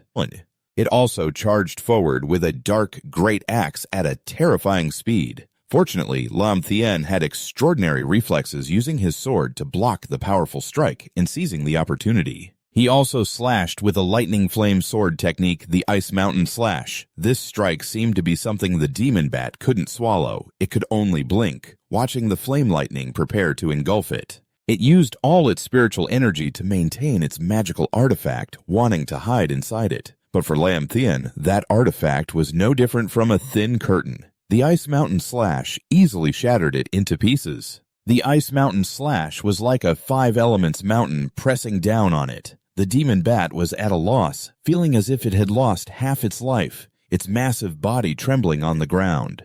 In pain and embarrassment, it used all its strength to charge at Lam Thien with countless attacks. Like a martial arts master, he deftly dodged each move, making the demon bat furious and red-eyed. If it weren't for that sword, you would have died a long time ago. Lam Thien was also quite amused, teasing it by pointing to his forehead. "Look, there's a lot of blood here." The demon bat was indeed provoked. It conjured a magical dagger, its face fierce, charging at Lam Thien. That magical dagger shot like a missile straight at Lam Thien's weak spot. "You're seeking death." It spiraled into a whirlwind, rushing at lightning speed. The demon bat aimed accurately. This attack shot straight at Lam Thien's forehead, yet he stood firm like a statue. Not even a single hair fell. No, it can't be. This is my full force attack at the peak of the fifth realm. How can you be completely unharmed? Could it be that you have evolved to the sixth realm, or even a higher realm? The sky was dark as night, and he spoke coldly like ice, saying that if this was all the power you had, the blood sword in his hand was like a lightning rod gathering all the thunder from the world, as if it were converging here. He roared like a tiger, "Then die here!" But the demon trembled all over, stubbornly saying, "I can't die here." I need to absorb more power to evolve and become stronger. Seeing no chance to escape it, decided that running away was the best option and shouted before fleeing, "Wait for me to cultivate to the 6th stage of the divine realm, not the 7th, and I'll come back to take revenge on this brat." But it wouldn't be easy to escape. Lumteen narrowed his phoenix-like eyes. "This time you won't get away." He struck down from above with a move of the Thunder Flame sword technique, still channeling electricity, with destructive power even greater than before. The thunder struck the demon instantly, paralyzing it with a violent jolt that pierced through its core, completely obliterating part of its body as it was consumed by the lightning. All it could do was scream in pain, "No, no!" The bat was completely torn to shreds, turning into a pile of scraps fluttering in the sky. This was a once-in-a-thousand-years sight witnessed by everyone in the office. Everyone jumped up joyfully. "We did it! We have defeated the super-mutated monster. Tian Hai City is saved. Tian Hai City is saved. This thunder flame is the dawn of Tian Hai City. No, it's the dawn for all humanity." Yes, Commander Fan couldn't contain his joy, smiling brightly like a flower. Everyone immediately began organizing rescue efforts, ensuring that all victims received timely treatment. Yes, a few days later in Lum Thien's apartment. Old Lu enthusiastically said, "Lam Thien during this crisis. In Tian Hai City, luckily we have you. The military and the Spirit Association is going to award you some rewards. Is there anything you want?" Lum Thien seemed to have been waiting for this. He seriously mentioned, "There is something I really need, and I hope you can help." Old Lu nodded. "Oh, go ahead." Lum Thien pointed directly at him. "Can you quickly take these people away?" said Tom Fifi without any concern for their feelings. "My house isn't that big. I don't know why you keep coming here." He scolded them angrily. "It's making it impossible for me to live normally. And those two are ruining Vutin. Can't you see that?" Old Lu broke out in a cold sweat, silently considering that Lun Nguyen couldn't leave. "Then Tom Fifi can't leave either. If they don't leave, then whether Tovu Tin goes or not doesn't matter anymore." Old Lu was overwhelmed, thinking he was right. "Oh, I see. You mean to say I should trade him for a big villa?" He pointed his finger at Lum Thien. "This is too simple. Leave it to me, and I will definitely make you satisfied." The meeting took place with the presence of the leaders. One commander stood up presenting images of Lum Thien and said, "Next is the main content of our meeting today. Lum Thien has made a great contribution during this crisis. What reward should we give him for Tian Hai City?" A commander sitting below immediately spoke up. "I feel we can provide him with some resources to turn him into a supreme cultivator for our country. Just like the heroic nations of the West, we will also promote him to be a celebrity." The commander beside him quickly agreed. "That's right, an image like this can inspire more young people to become cultivators." However, this idea was soon countered by another commander.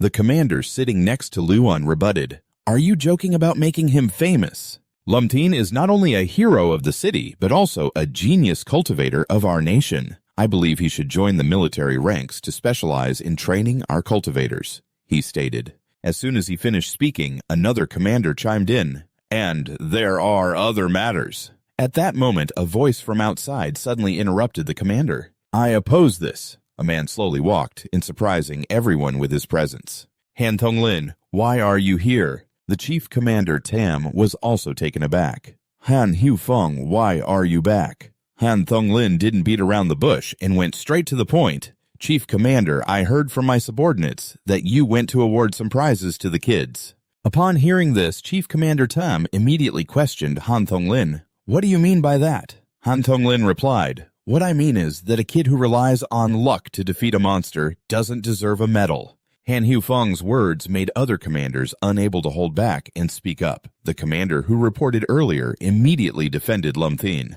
"Han Thonglin, your words are too much. Lum Thien was able to handle the crisis in Tian Hai City, not just by luck."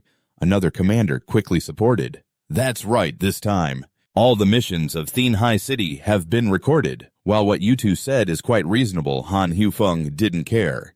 He glared and said, "Is there room for two useless people here? Are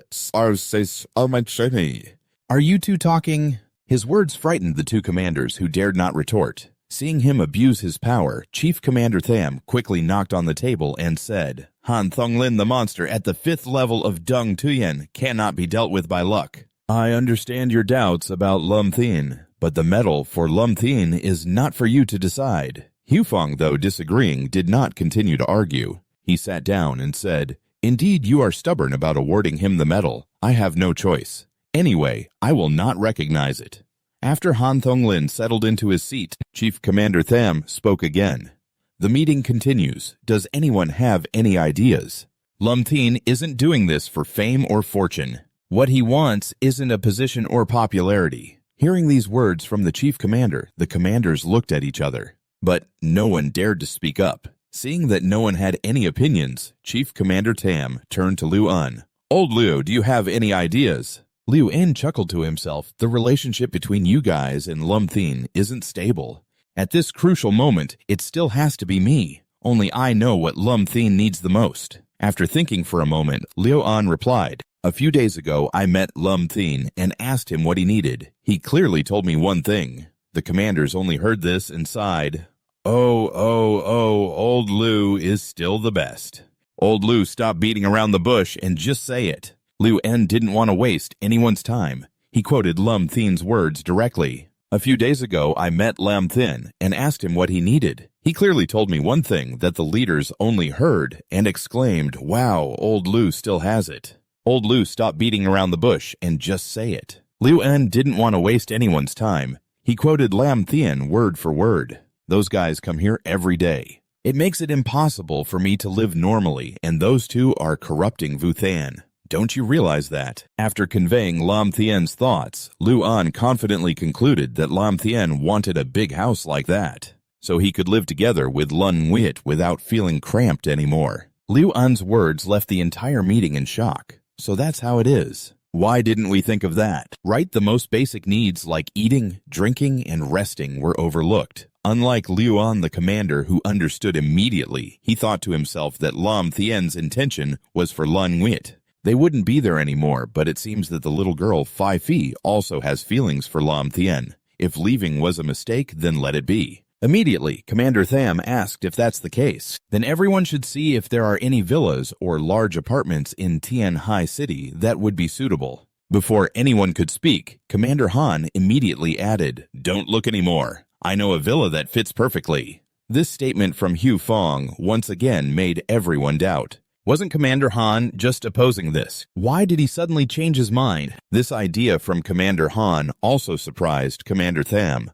Oh, there's a villa there. Commander Han continued. The Luk Ho estate on Shikdung Street in the coastal city. The location Hu Fong mentioned immediately caused a stir in the meeting. Wasn't the coastal city already sealed off? The unusual changes in the coastal city, according to military documents, had reached the level of danger. Liu An couldn't hold back anymore. He spoke up, asking Commander Han, Our association of spiritual energy cultivation has never offended you. Why do you want to make things difficult for Lam Thien? The purpose of today's meeting is to reward Lam Thien, not to give him a new mission. Commander Han replied without hesitation. I just think that if we can't even clean up that villa, then he doesn't deserve the reward. Every word from Commander Han irritated Commander Tam, who immediately questioned him. Are you questioning my decision? Commander Han replied right away. I wouldn't dare. I just want to see for myself if the hero you speak of is truly worthy of the title. Transitioning to Lam Thien's house after the meeting adjourned, Liu An quickly brought a paper to Lam Thien and said, My brother Lam Thien, I'm sorry. This time you went through life and death. Originally, the military wanted to reward you with a proper prize, but someone caused a ruckus along the way, and as a result, Lam Thien received the paper and read its contents, a permit to use the house. This immediately shocked Lam Thien. Oh my God, this room must be worth at least several million. Just like that, let it be. Seeing Lam Thien trembling, Liu An hurriedly told him, If you don't like it, I'll risk my old life to trade for another one for you. Lam Thien, of course, couldn't let this golden opportunity slip away. Novoshriit. Rushing to grab that house worth thousands of millions is a matter of whether I like it or not. It's about whether we deserve it or not. Let's take this one. Lam Thien quickly tucked the paper away after sealing the deal on this house. Luing also provided more information that a month ago, a mutated creature appeared in the coastal city, which was the center of power for the mutated creature. Right inside this mansion, the army is preparing the squad for you to carry out operations to ensure a successful campaign. After hearing this, Lum Thien just coldly replied, "Why make it so complicated? I can go by myself." Although Lo An knew Lum Thien was very strong, she still worried and said, "Lum Thien, I know you just defeated a 5th-tier monster, but that mutated creature from the city on the sea, that's a 6th-tier monster. Don't be impulsive. Even though the 5th-tier and 6th-tier monsters are only 1 tier apart, it's like the difference between heaven and earth. You absolutely cannot be careless. You're still young. Just be patient and focus on your training for now." Before Lu An could finish her sentence, Lum Thien interjected, "I know, but now I'm already at the 7th tier." This shocking information left Lu An stunned. What Han Tonglin and his subordinates are on their way to that mentioned mansion. He was chatting with the people in the car and casually asked his boss, "What's the background of that kid?" And yet they want us to cooperate with him, especially regarding that Luko estate. The guys in the military have been fighting for half a month already. There's been no progress at all. How can a kid just coming of age handle it? Han Tongling immediately added, "Can he handle it or not? Just wait a bit. We'll know once he shows his skills directly. Hopefully he won't step on a landmine. Otherwise, the things inside the Luko estate won't let him return alive." Lu An immediately agreed. The boss is right. The abnormalities in Thien City must have been due to that kid's luck in winning. Otherwise, how could that kid not dare to personally attend the military's commendation ceremony? From what I see, that kid is definitely feeling guilty. Han Tonglin sneered and said about these young, energetic kids, they really need us older folks to encourage them regularly. Hearing this from Han Tonglin, Secretary Tran unexpectedly spoke up from behind Han Tonglin. "Please don't let personal feelings interfere with the military's mission. We must reclaim the land from the city on the sea at any cost." After hearing this, Han Tonglin replied, "I don't need you to teach me how to work." A moment later, Han Tonglin's vehicle stopped in front of that mansion. Lum Thien was already there. Secretary Tran quickly got out of the car and approached to greet him. "Hello, Lum Thien. I'm Secretary Tran of the mayor of the city on the sea." Lum Thien politely responded, "Hello." Then Secretary Tran continued, "These two are Han Tonglin and Li Tiahui, responsible for handling the mutated creatures of the city on the sea." Right after that, Han Tonglin spoke up.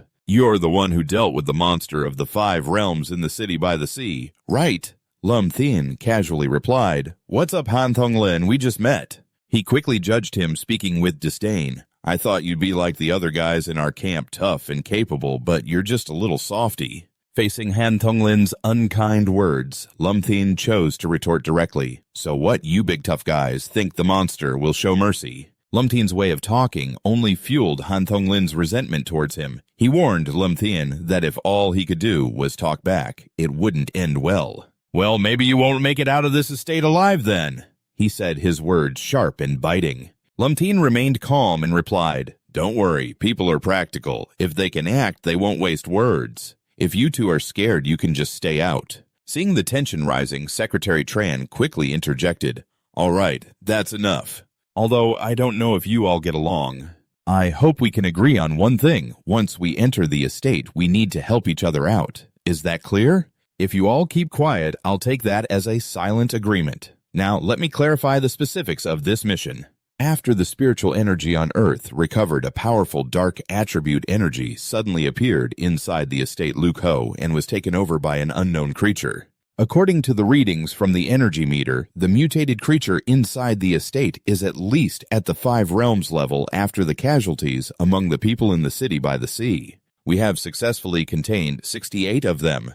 The monster inside the estate, but that's all I can say. Now it's up to you all. This mission must be approached with caution. After hearing the mission details, Lum Thien patiently added, "Let's just go in already." Lum Thien stepped inside directly, and Thay Wei Li, astonished, said, "Boss, is this kid crazy?"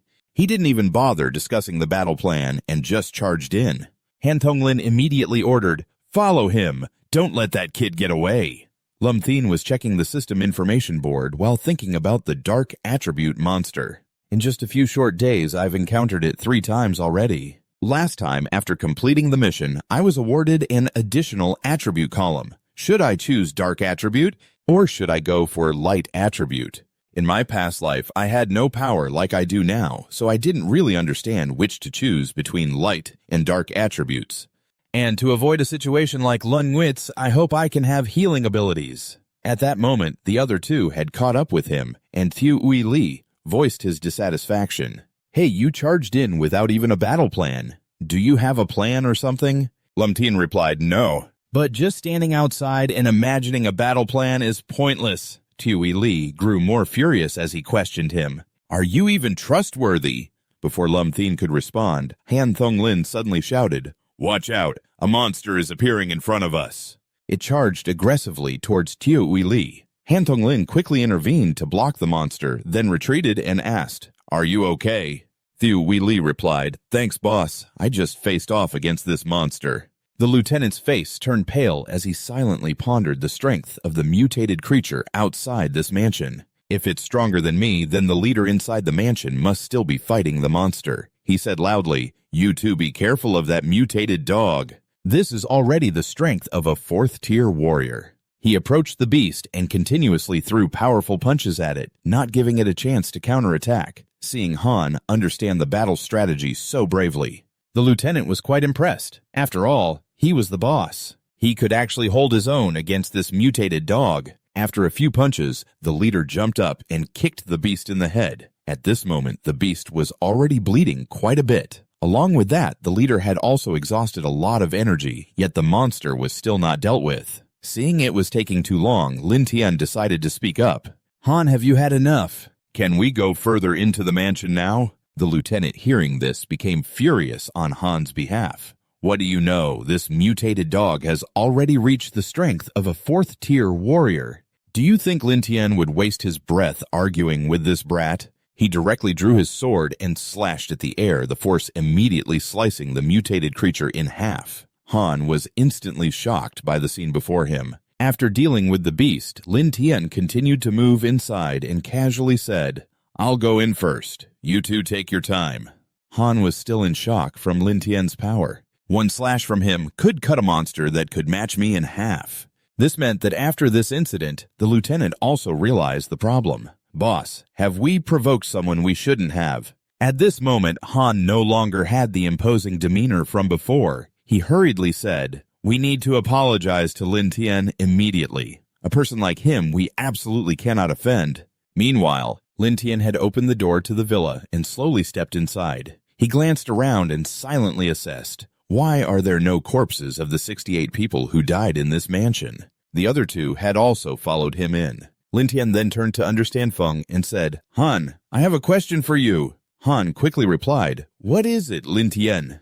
Lin Tian continued, Did your army come in to move the bodies? Han immediately responded, No, we could only use all our strength to control the mutated creatures inside the mansion. We couldn't go in that deep. Lin Tian, after hearing this, added, If you're telling the truth, then the mutated creatures in this villa might not just be 4th-tier warriors. Han continued, Could it be that the corpses were eaten by the monsters? Lin Tian immediately refuted Han's idea. The mutated creatures prefer to devour spiritual energy, not our flesh. In short, we need to be careful. Let's split up and search for anyone on the upper floors. After realizing Lin Tian's strength, Han no longer dared to be arrogant and obediently said, Lin Tian, brother, we will follow your lead. After he finished speaking, Lin Tian assigned the tasks. Then I'll go upstairs, you two check the basement. Lin Tian slowly walked up the stairs where there were countless rooms. We split up to find someone on the upper floor after realizing Lam Tian's strength. Han Tongling no longer dared to be arrogant and obediently said, Brother Lam Tian, we'll follow your lead. After he finished speaking, Lam Tian immediately assigned tasks. I'll go upstairs, you two check the basement. Lam Tian slowly walked up the front stairs where there were countless rooms. Lam Tian quickly checked each room one by one, but after a thorough search, he still found nothing. He muttered to himself, This doesn't make sense, even if the monster has eaten the body. It should have left some bones behind, right? Let's see if I can harness the light attribute energy. I wonder if it will be useful. Right after that, Lam Tian's entire body radiated a blinding light, and the dark energy was immediately attracted to him. They came looking for him, and Lam Tian found them. Meanwhile, Captain Han and his companion were investigating in the basement. Han noticed something unusual and said, "Boss, I feel like there's something off about this place." Captain Han reminded him to be cautious and to be ready to fight at any moment. Just as he finished speaking, another monster appeared leaping down from above. A loud crash echoed, and in front of them stood a strange beast with a gaping mouth. It was drooling incessantly. Captain Han took the lead and ordered, "Lao Zhang, let's attack it together." "Yes, boss," his companion replied as the beast roared. It swung its claws at Captain Han. Han Shufeng quickly blocked the attack, but after just one parry, his arm trembled violently. "This beast is too strong." Seeing Captain Han injured, his companion, lacking caution, jumped in, shifting his weight forward and charging at the monster. He used a wind-based martial arts technique, the wind strike, to attack the beast with immense force. However, the monster seemed unaffected. How is that possible? Its skin is so thick. Not only did he fail to harm the beast, but he also found himself in danger as the monster roared angrily and reached out. It aimed to grab his companion, but Captain Han rushed in shouting, "Don't you dare hurt my brother!" However, with the beast's strength, it only needed to use its tail to send him flying. Captain Han couldn't withstand the blow and was sent flying, losing a significant amount of energy. Seeing his friend under attack, his companion recklessly charged at the monster, again yelling, "Boss, I'm going all out against your beast." Seeing his brother in danger, Captain Han quickly tried to stop him, but both of them thought they might lose their lives. At that moment, a sudden surge of immense power descended from above, quickly obliterating the monster through the hole above. Lam Tian asked, "What are you two doing? You can't even handle a single monster." Captain Han was stunned and asked Lam Tian, "You took down the beast in Luko Villa with just one strike. What kind of power do you have now?" Lam Tian nimbly jumped down to the basement and said, "What nonsense are you talking about? We haven't even seen the monster yet." Captain Han, confused, said, "This is the monster from Luko Villa." Lam Tian sighed and replied, "No, that's not it. That was just a dark avatar. Explaining it would be complicated. It's better to show you directly. Next, I'll show you the real world." As soon as Lam Tian finished speaking, a brilliant light enveloped him. This made it difficult for the other two to see. Shortly after, Lam Tian brought them into the true world of this villa. The stench immediately hit their noses as they saw monsters gnawing on corpses here. Captain Han was utterly shocked by this brutal reality. He thought to himself, "Lao Zhang and I put so much effort into fighting that beast earlier, and I had no idea there were so many here." Without any reason, he stammered, asking why there were so many here. His comment was immediately met with a sharp correction from Lam Tian. "What nonsense are you talking about? Isn't the Luko Villa the headquarters of the monsters? It's normal to have a few monsters around." Seeing that he couldn't confront Han Thong, he suggested, "Let's retreat for now. I'll call the army and have them bombard the place. Otherwise, we won't be able to get in." Without reason, he agreed. "You're right, boss. Let's pull back." Hearing this from Han Hufeng, Lam Tian got furious. "Isn't this villa a reward for me? If you blow it up, how am I supposed to handle it? It's not that complicated. Dealing with these amateurs only takes one move." With that, Lam Tian swung his sword, creating a whirlwind of power that quickly took down all the monsters, leaving the witnesses in shock. What level of power is this anyway? And with just one strike, he could wipe out all those monsters. After the fight, the atmosphere suddenly felt a bit stifling. Hu Feng spoke up. "Lam Tian, brother. Big brother Lam Tian, you're really amazing. So the problem with the Luko Villa has been resolved." Without reason, he chimed in, "That's right. I thought I was gonna die here. I didn't expect that your one strike would solve everything." Lam Tian said that the monsters at the Luko Villa haven't been dealt with yet. Those dead ones were just the warm-up. Hearing him say that, Hu Feng was surprised. "What do you mean, warm-up? Are you calling those powerful monsters warm-up?" Then what were the ones fighting for their lives against those monsters? Useless. He immediately rebutted, "Big brother Lam Tian, don't joke like that." Last month, the military conducted a survey of this area. The strongest signal detected was only at the 5th realm. However, Lam Tian believed that this made it even clearer. Within this month, that monster at the 5th realm has evolved and become even stronger. Yes, the young lieutenant fearfully asked, "So Big Brother Lam Tian, what are our chances?" Lam Thien reassured them. Don't worry, you two stay behind me and don't run around. Just leave the remaining anomalies to me. The two replied, Yes, sir. And then Lam Thien and those two set off inside, just as he said everything else would be on him, and the monsters were quickly cut down by his sword. They could be eliminated. The young lieutenant and Hu Fong, hiding to the side, were terrified. Is this the power of a spiritual energy cultivator? Killing like this is too ruthless, boss. Now the two of us feel like experienced treasures just hanging around. Both of them stepped outside, and within 10 minutes, all the monsters on the first floor of the villa had been wiped out by him. Lam Thien continued to eliminate monsters, clearing the way for everyone. You sense the energy behind the courtyard, and Lam Thien quickly ran off, telling me to check behind the courtyard and to be careful, but the two behind immediately followed. Brother Lam Thien, we're coming too. You approach the source of the energy coming from behind the courtyard, a bright red aura right in front of you. In front of you was a gigantic heart, pulsating rhythmically, thumping loudly. Lam Thien looked at this thing. It was the leader of the Liu Hu Villa. Seeing this, Hu Fong spoke up, but Lam Thien's brother didn't have time to finish before being interrupted by Hu Fong. Don't say anything more, Brother Lam Thien is gathering strength. He wondered what exactly he was gathering strength for. Could it be the last monster of the Liu Hu Villa? Hu Fong also fell silent, sensing the aura from Lam Thien. I had only felt that kind of energy from one person. Could it be him? He immediately confirmed. That's right. The president of the Spiritual Energy Cultivation Association in Hai Thuong City, a powerful expert, Mr. Dong Tuan. This is the king in the midst of a duel. Lam Thien attacked the monster in front of him, still using the Thunderflame First Blade to deal with this creature. Inside that bloody heart, a giant foot appeared, and finally the heart burst open, revealing a phoenix. Both Hu Fong and Tui were terrified. What now? How could there be such a powerful monster? Lam Thien was quite intrigued. He finally found one with some real power. The gigantic phoenix was a brilliant red, very beautiful. The monster sensed danger and attacked. Lam Thien, extremely furious, its eyes blazing with fire, spewing out a red liquid. Lam Thien was even more excited. Here we go! You quickly used the radiant wind to counter its attack, and the monster was injured by your strike. Hu Fong witnessed this and shouted, Brother Lam Thien is so cool. Seeing the unfavorable situation, the monster turned to flee, but Lam Thien had no intention of letting it go. You think I'm just going to let you go? You swiftly moved in front of the monster with the Thunderflame Ice Mountain, decisively finishing it off. When attacked, the pain made the monster cry out. After that cry, it immediately fell to the ground. Lam Thien continued to attack with the Thunderflame 10 deaths, and the monster quickly fell freely downwards. Hu Fong and Thieu Ta voiced their admiration.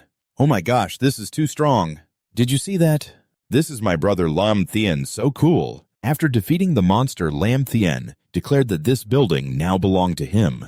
The heavily injured monster still struggled, and Lam Thien coldly said, I will send you on your way. His gaze was as cold as ice as he looked at the monster, and with one move he immediately finished it off. It let out a painful cry and then collapsed. Hu Fong excitedly exclaimed, Super cool, Brother Lam Thien. Lam Thien replied, That wasn't my move. There are others here. What do you mean, show yourself? I can sense your spiritual energy flowing. A crack began to slowly open before them, and a person stepped out from the gap, speaking as if to say that if he had defeated it already. A man stepped out, so why not spare it a chance at life?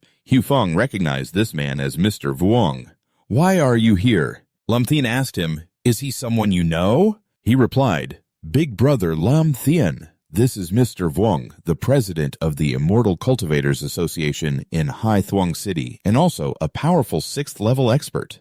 Hu Fong began to introduce Mr. Vuong. This brother here is a talented cultivator from Tian Hai City. He was invited by our military to help resolve the troubles at Luko Mountain Manor, he said calmly. If that's the case, then you should spare this monster's life. I want to see if I can learn anything from it. Hu Fong immediately responded, Of course, Mr. Vuong.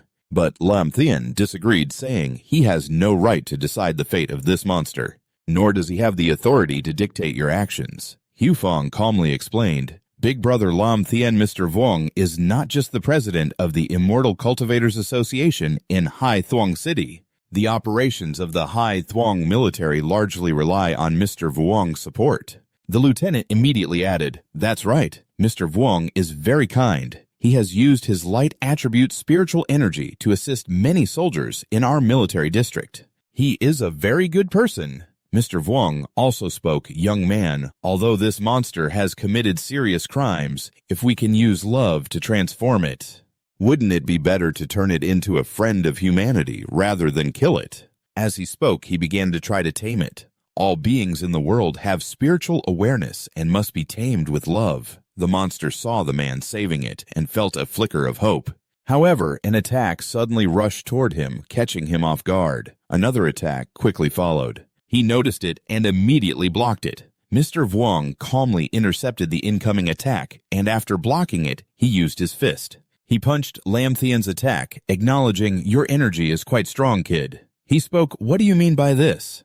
Do you want to become an enemy of Lao Chu, or do you want to become an enemy of humanity?" Ignoring the two behind him who were stunned, Lam Thien coldly said, "Do you want to know why?" "All right then, I'll tell you." He said, "First, this monster has killed many people in the mansion. It must pay for that. Second, Lam Thien never needs anyone to tell him what to do. You are not qualified to order me. And the third reason is the most important." He pointed his sword at him, saying, "Since the moment you appeared, the spiritual energy of this monster has been very strange." Hufang heard this and asked, "Big brother Lam Thien, what do you mean by strange spiritual energy?" Lam Thien replied straightforwardly, "This monster fears him. It fears Mr. Vuong, wanting to save it more than it fears me, a human who wants to kill it." Hearing this, he smiled a strange smile. "Kid, in its eyes, you and I are both humans. Moreover, I have used a light cage to seal its actions, so it's only natural for it to fear me." At this moment, he sheathed his sword, but didn't forget to subtly say, "If that's the case, let me use my special ability to see what memories are in this monster's brain." This surprised Mr. Vuong. What lieutenant also wondered, "Lam Thien, you have this kind of ability?" Lam Thien explained that he gained this ability after dealing with the monster in Tianhai City last time. "Through spiritual communication, I can directly read the memories in the monster's brain." Mr. Vuong thought to himself that Lam Thien must be trying to scare him.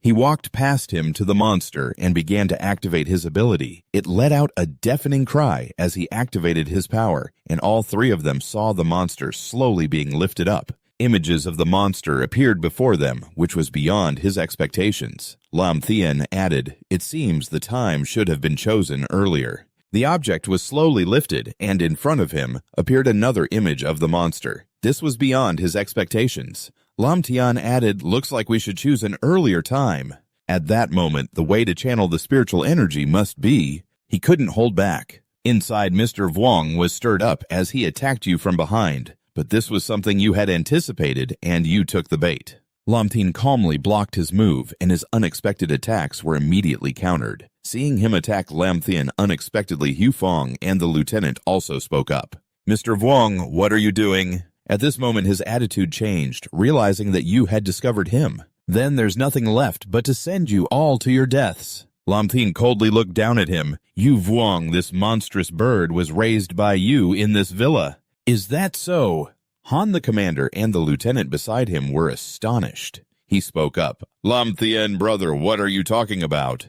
The lieutenant chimed in. "That's right, Lam Thien, brother. Vuong even led the brothers in the military to hunt this beast together." You frowned your brows, knitted tightly, coldly questioning. Then, how could this monster still be alive until now and be encountered by me? Commander Han, still naive, speculated other possibilities. Perhaps the previous hunt didn't go deep enough. You then asked him back, "Do you believe what you just said?" At that moment, a gust of wind blew tousling your hair. Lam Thien laughed mockingly. "Vuong, this monster has been trembling since you appeared. It seems you've done a lot of things.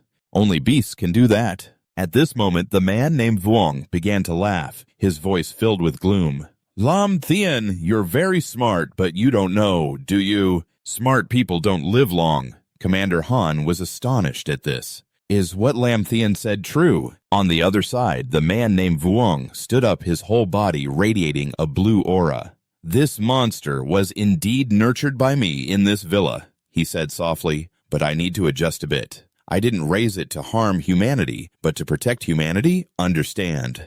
Feng, hearing this, immediately gritted his teeth in anger, shouting, "Tan Kai, you bastard, do you know how many brothers we lost to reclaim Haishi?" On the other side, he continued to laugh confidently and contemptuously. Those people died with great meaning. Their deaths helped this monster. From the initial dung level, it evolved to the peak dung level now.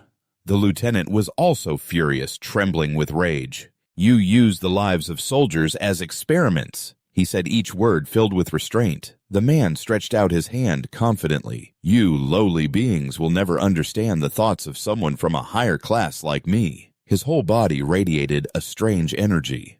"I raised this monster not only to use it to eliminate other monsters and reduce the losses of human soldiers, but also to find ways for human cultivators to adapt better to this world of resurrection." He clenched his fist, smiling, the glasses on his face gleaming. "Now this monster is completely under my control."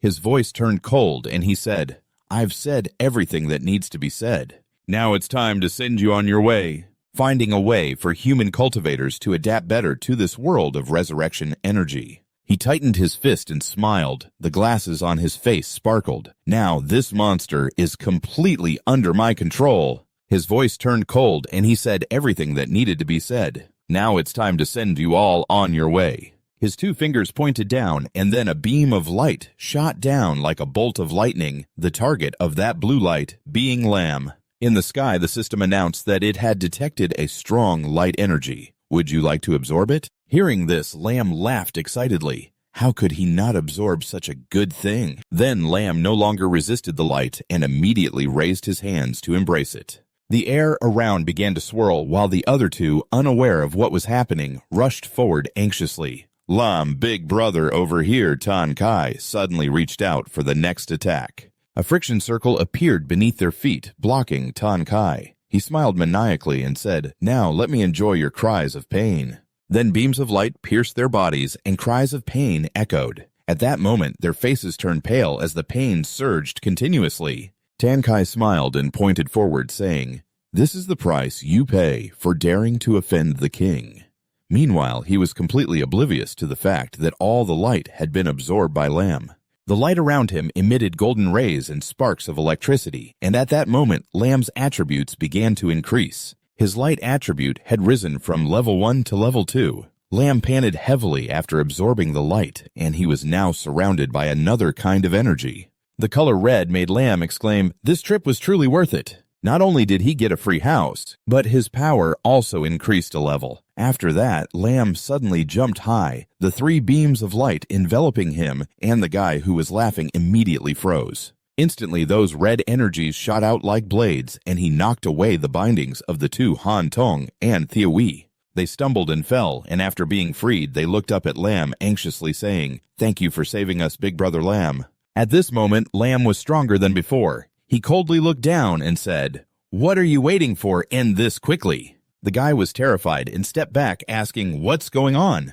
How can you move freely? Didn't my light shield hold you?" "Arbor." Lam looked down at him with disdain, thinking, "You really think that trash from the Dung Tuyen Luke realm can hold me?" He pointed his sword at Tan Kai and said, "To thank you for helping me become stronger, I'll give you a quick end." Tan Kai immediately began to gather his energy. "You just a snot-nosed kid dare to judge me. Let's see what power you have." Right after that, a series of lights rushed towards Lam. He immediately swung his sword, activating the Thunderflame Dragon Slash, and a water dragon appeared, charging forward. It knocked away the blue light. Tan Kai was stunned, standing below, gritting his teeth as he looked up. At that moment, Lam unexpectedly charged from behind, raising his sword high. Tan Kai sensed it and was startled. He quickly turned around in fear. How can this kid be so fast?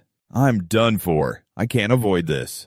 Lam's sword gradually descended right before his eyes, and with a single slash, Lam landed on the ground, turning his back and saying, "The peak of the Dung Tuyen Luke realm is just this." On the other side, after being slashed on the shoulder, he stubbornly braced himself on the ground to support his wound, gritting his teeth and saying, "Lam, you're seeking death." Then he unexpectedly stood up.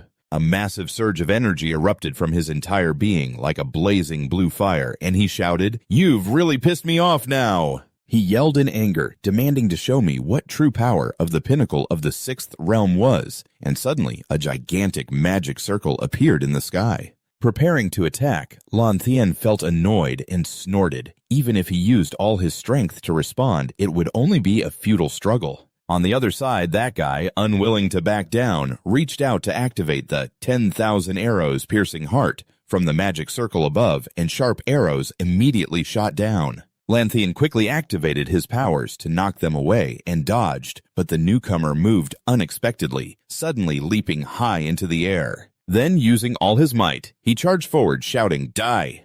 From his hand, it unexpectedly transformed into a massive sword, the Radiant Sword formation, and it came crashing down. Lan Thien glanced back as an explosive shockwave immediately erupted, a blinding light clashing together. But then, Lan Thien's voice remained calm as he assessed. "Your speed is too slow." Hearing this, the newcomer, still in mid-air, was startled, wondering where Lan Thien had come from. He slashed a line into the back of the newcomer, who was immediately sent flying to the ground, unable to stand up anymore, lying there and continuously coughing up blood. Lan Thien declared, "Even if I die, I will never lose to you." The newcomer, in a sudden burst of rage, shouted, unleashing a powerful force, and strange symbols appeared all over his body. Oddly, a light continuously emanated from behind the newcomer, resembling wings sprouting from him, and he cried out in pain. At this moment, he had completely lost his sanity and transformed. Like a giant bird soaring forward, Lan Thien said, "Let me show you my full power." This move of his was the Radiant Charge.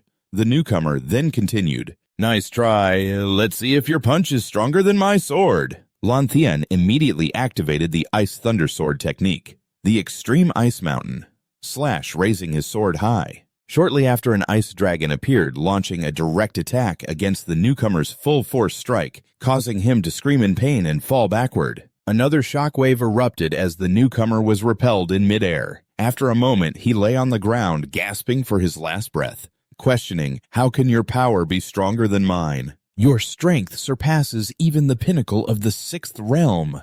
Lan Thien looked down at him with disdain.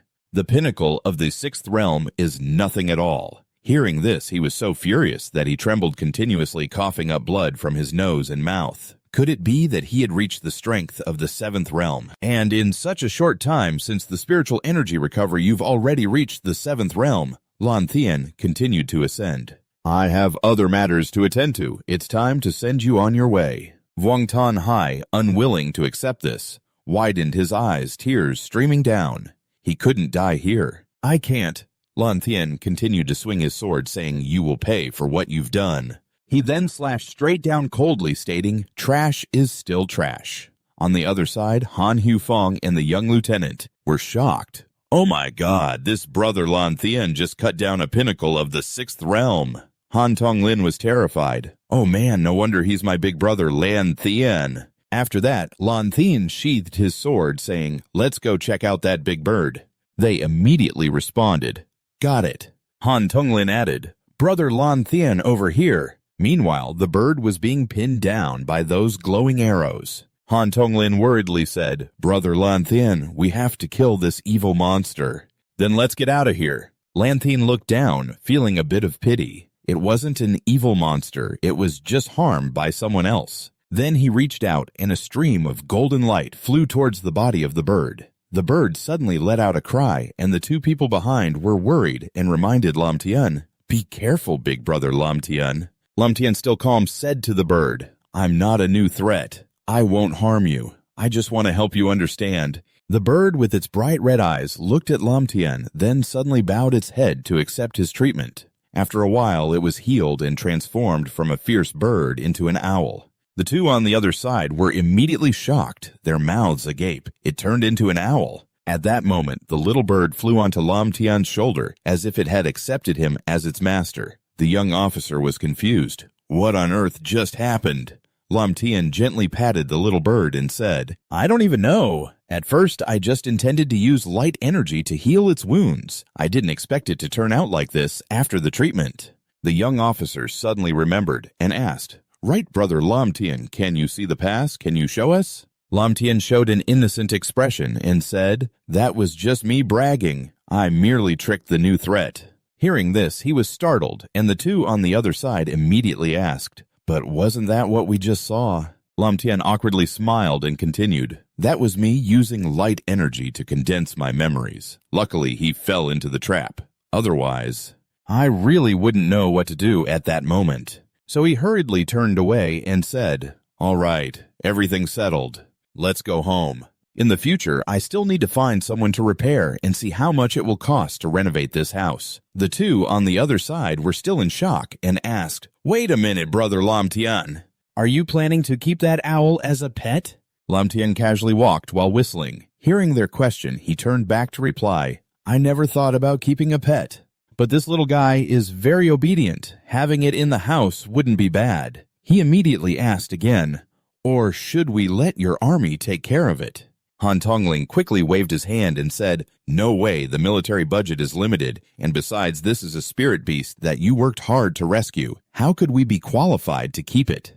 You'd better take me with you. Following you will definitely be a lot more comfortable than being stuck in the army, especially with that terrified look on his face." Lum Thien just casually asked if he really needed to worry. "I'm really negotiating with you here." Han Tonglin, still confused, continued, "Big brother Lum Thien, please don't joke with me. How could we dare to steal your spirit beast?" Lum Thien seemed a bit speechless. "All right, let me take it back for the folks at home to see. If anyone objects, I'll send it to your army later, along with a stack of documents thrown right in that man's face." A furious shout rang out, "What the hell is your spirit association doing?" The man above, who seemed to hold a high rank, looked down and said, "The cultivators of the Spirit Association are not only raising monsters, but also using our soldiers as test subjects." The other man, seeing this, quickly picked up the stack of documents and said, "Commander Them, this is truly a misunderstanding. I had no idea about Tan Kai's actions. He's a powerful expert with a lot of experience and authority in our association. I really can't afford to offend him." Hearing this, the commander coldly asked, "If you don't dare to offend him, do you think you can offend our army?" At this point, he was even more frightened and waved his hands. "I wouldn't dare, Commander Tam, please don't say that. I'm just an ordinary person. Most of the work in the association is handled by the monks. I really can't do anything." The commander looked down at him coldly and said, "Can't do anything, huh? That sounds easy. If I didn't put pressure on you today, are you just going to push all the responsibilities away?" He stepped back in panic. "Tan Kai is a powerful monk, and I'm just an ordinary person. How could I dare to provoke him?" He immediately reached out, pleading, tears streaming down his face. "The Association of Spiritual Energy and the military. And I'm just an ordinary person who can't afford to offend anyone. Commander, please have mercy. Just give me a chance to live." He scoffed at that. "Do you know how tragically those soldiers killed by monsters died? When family members are crying in despair, aren't they also pleading for a chance to live?"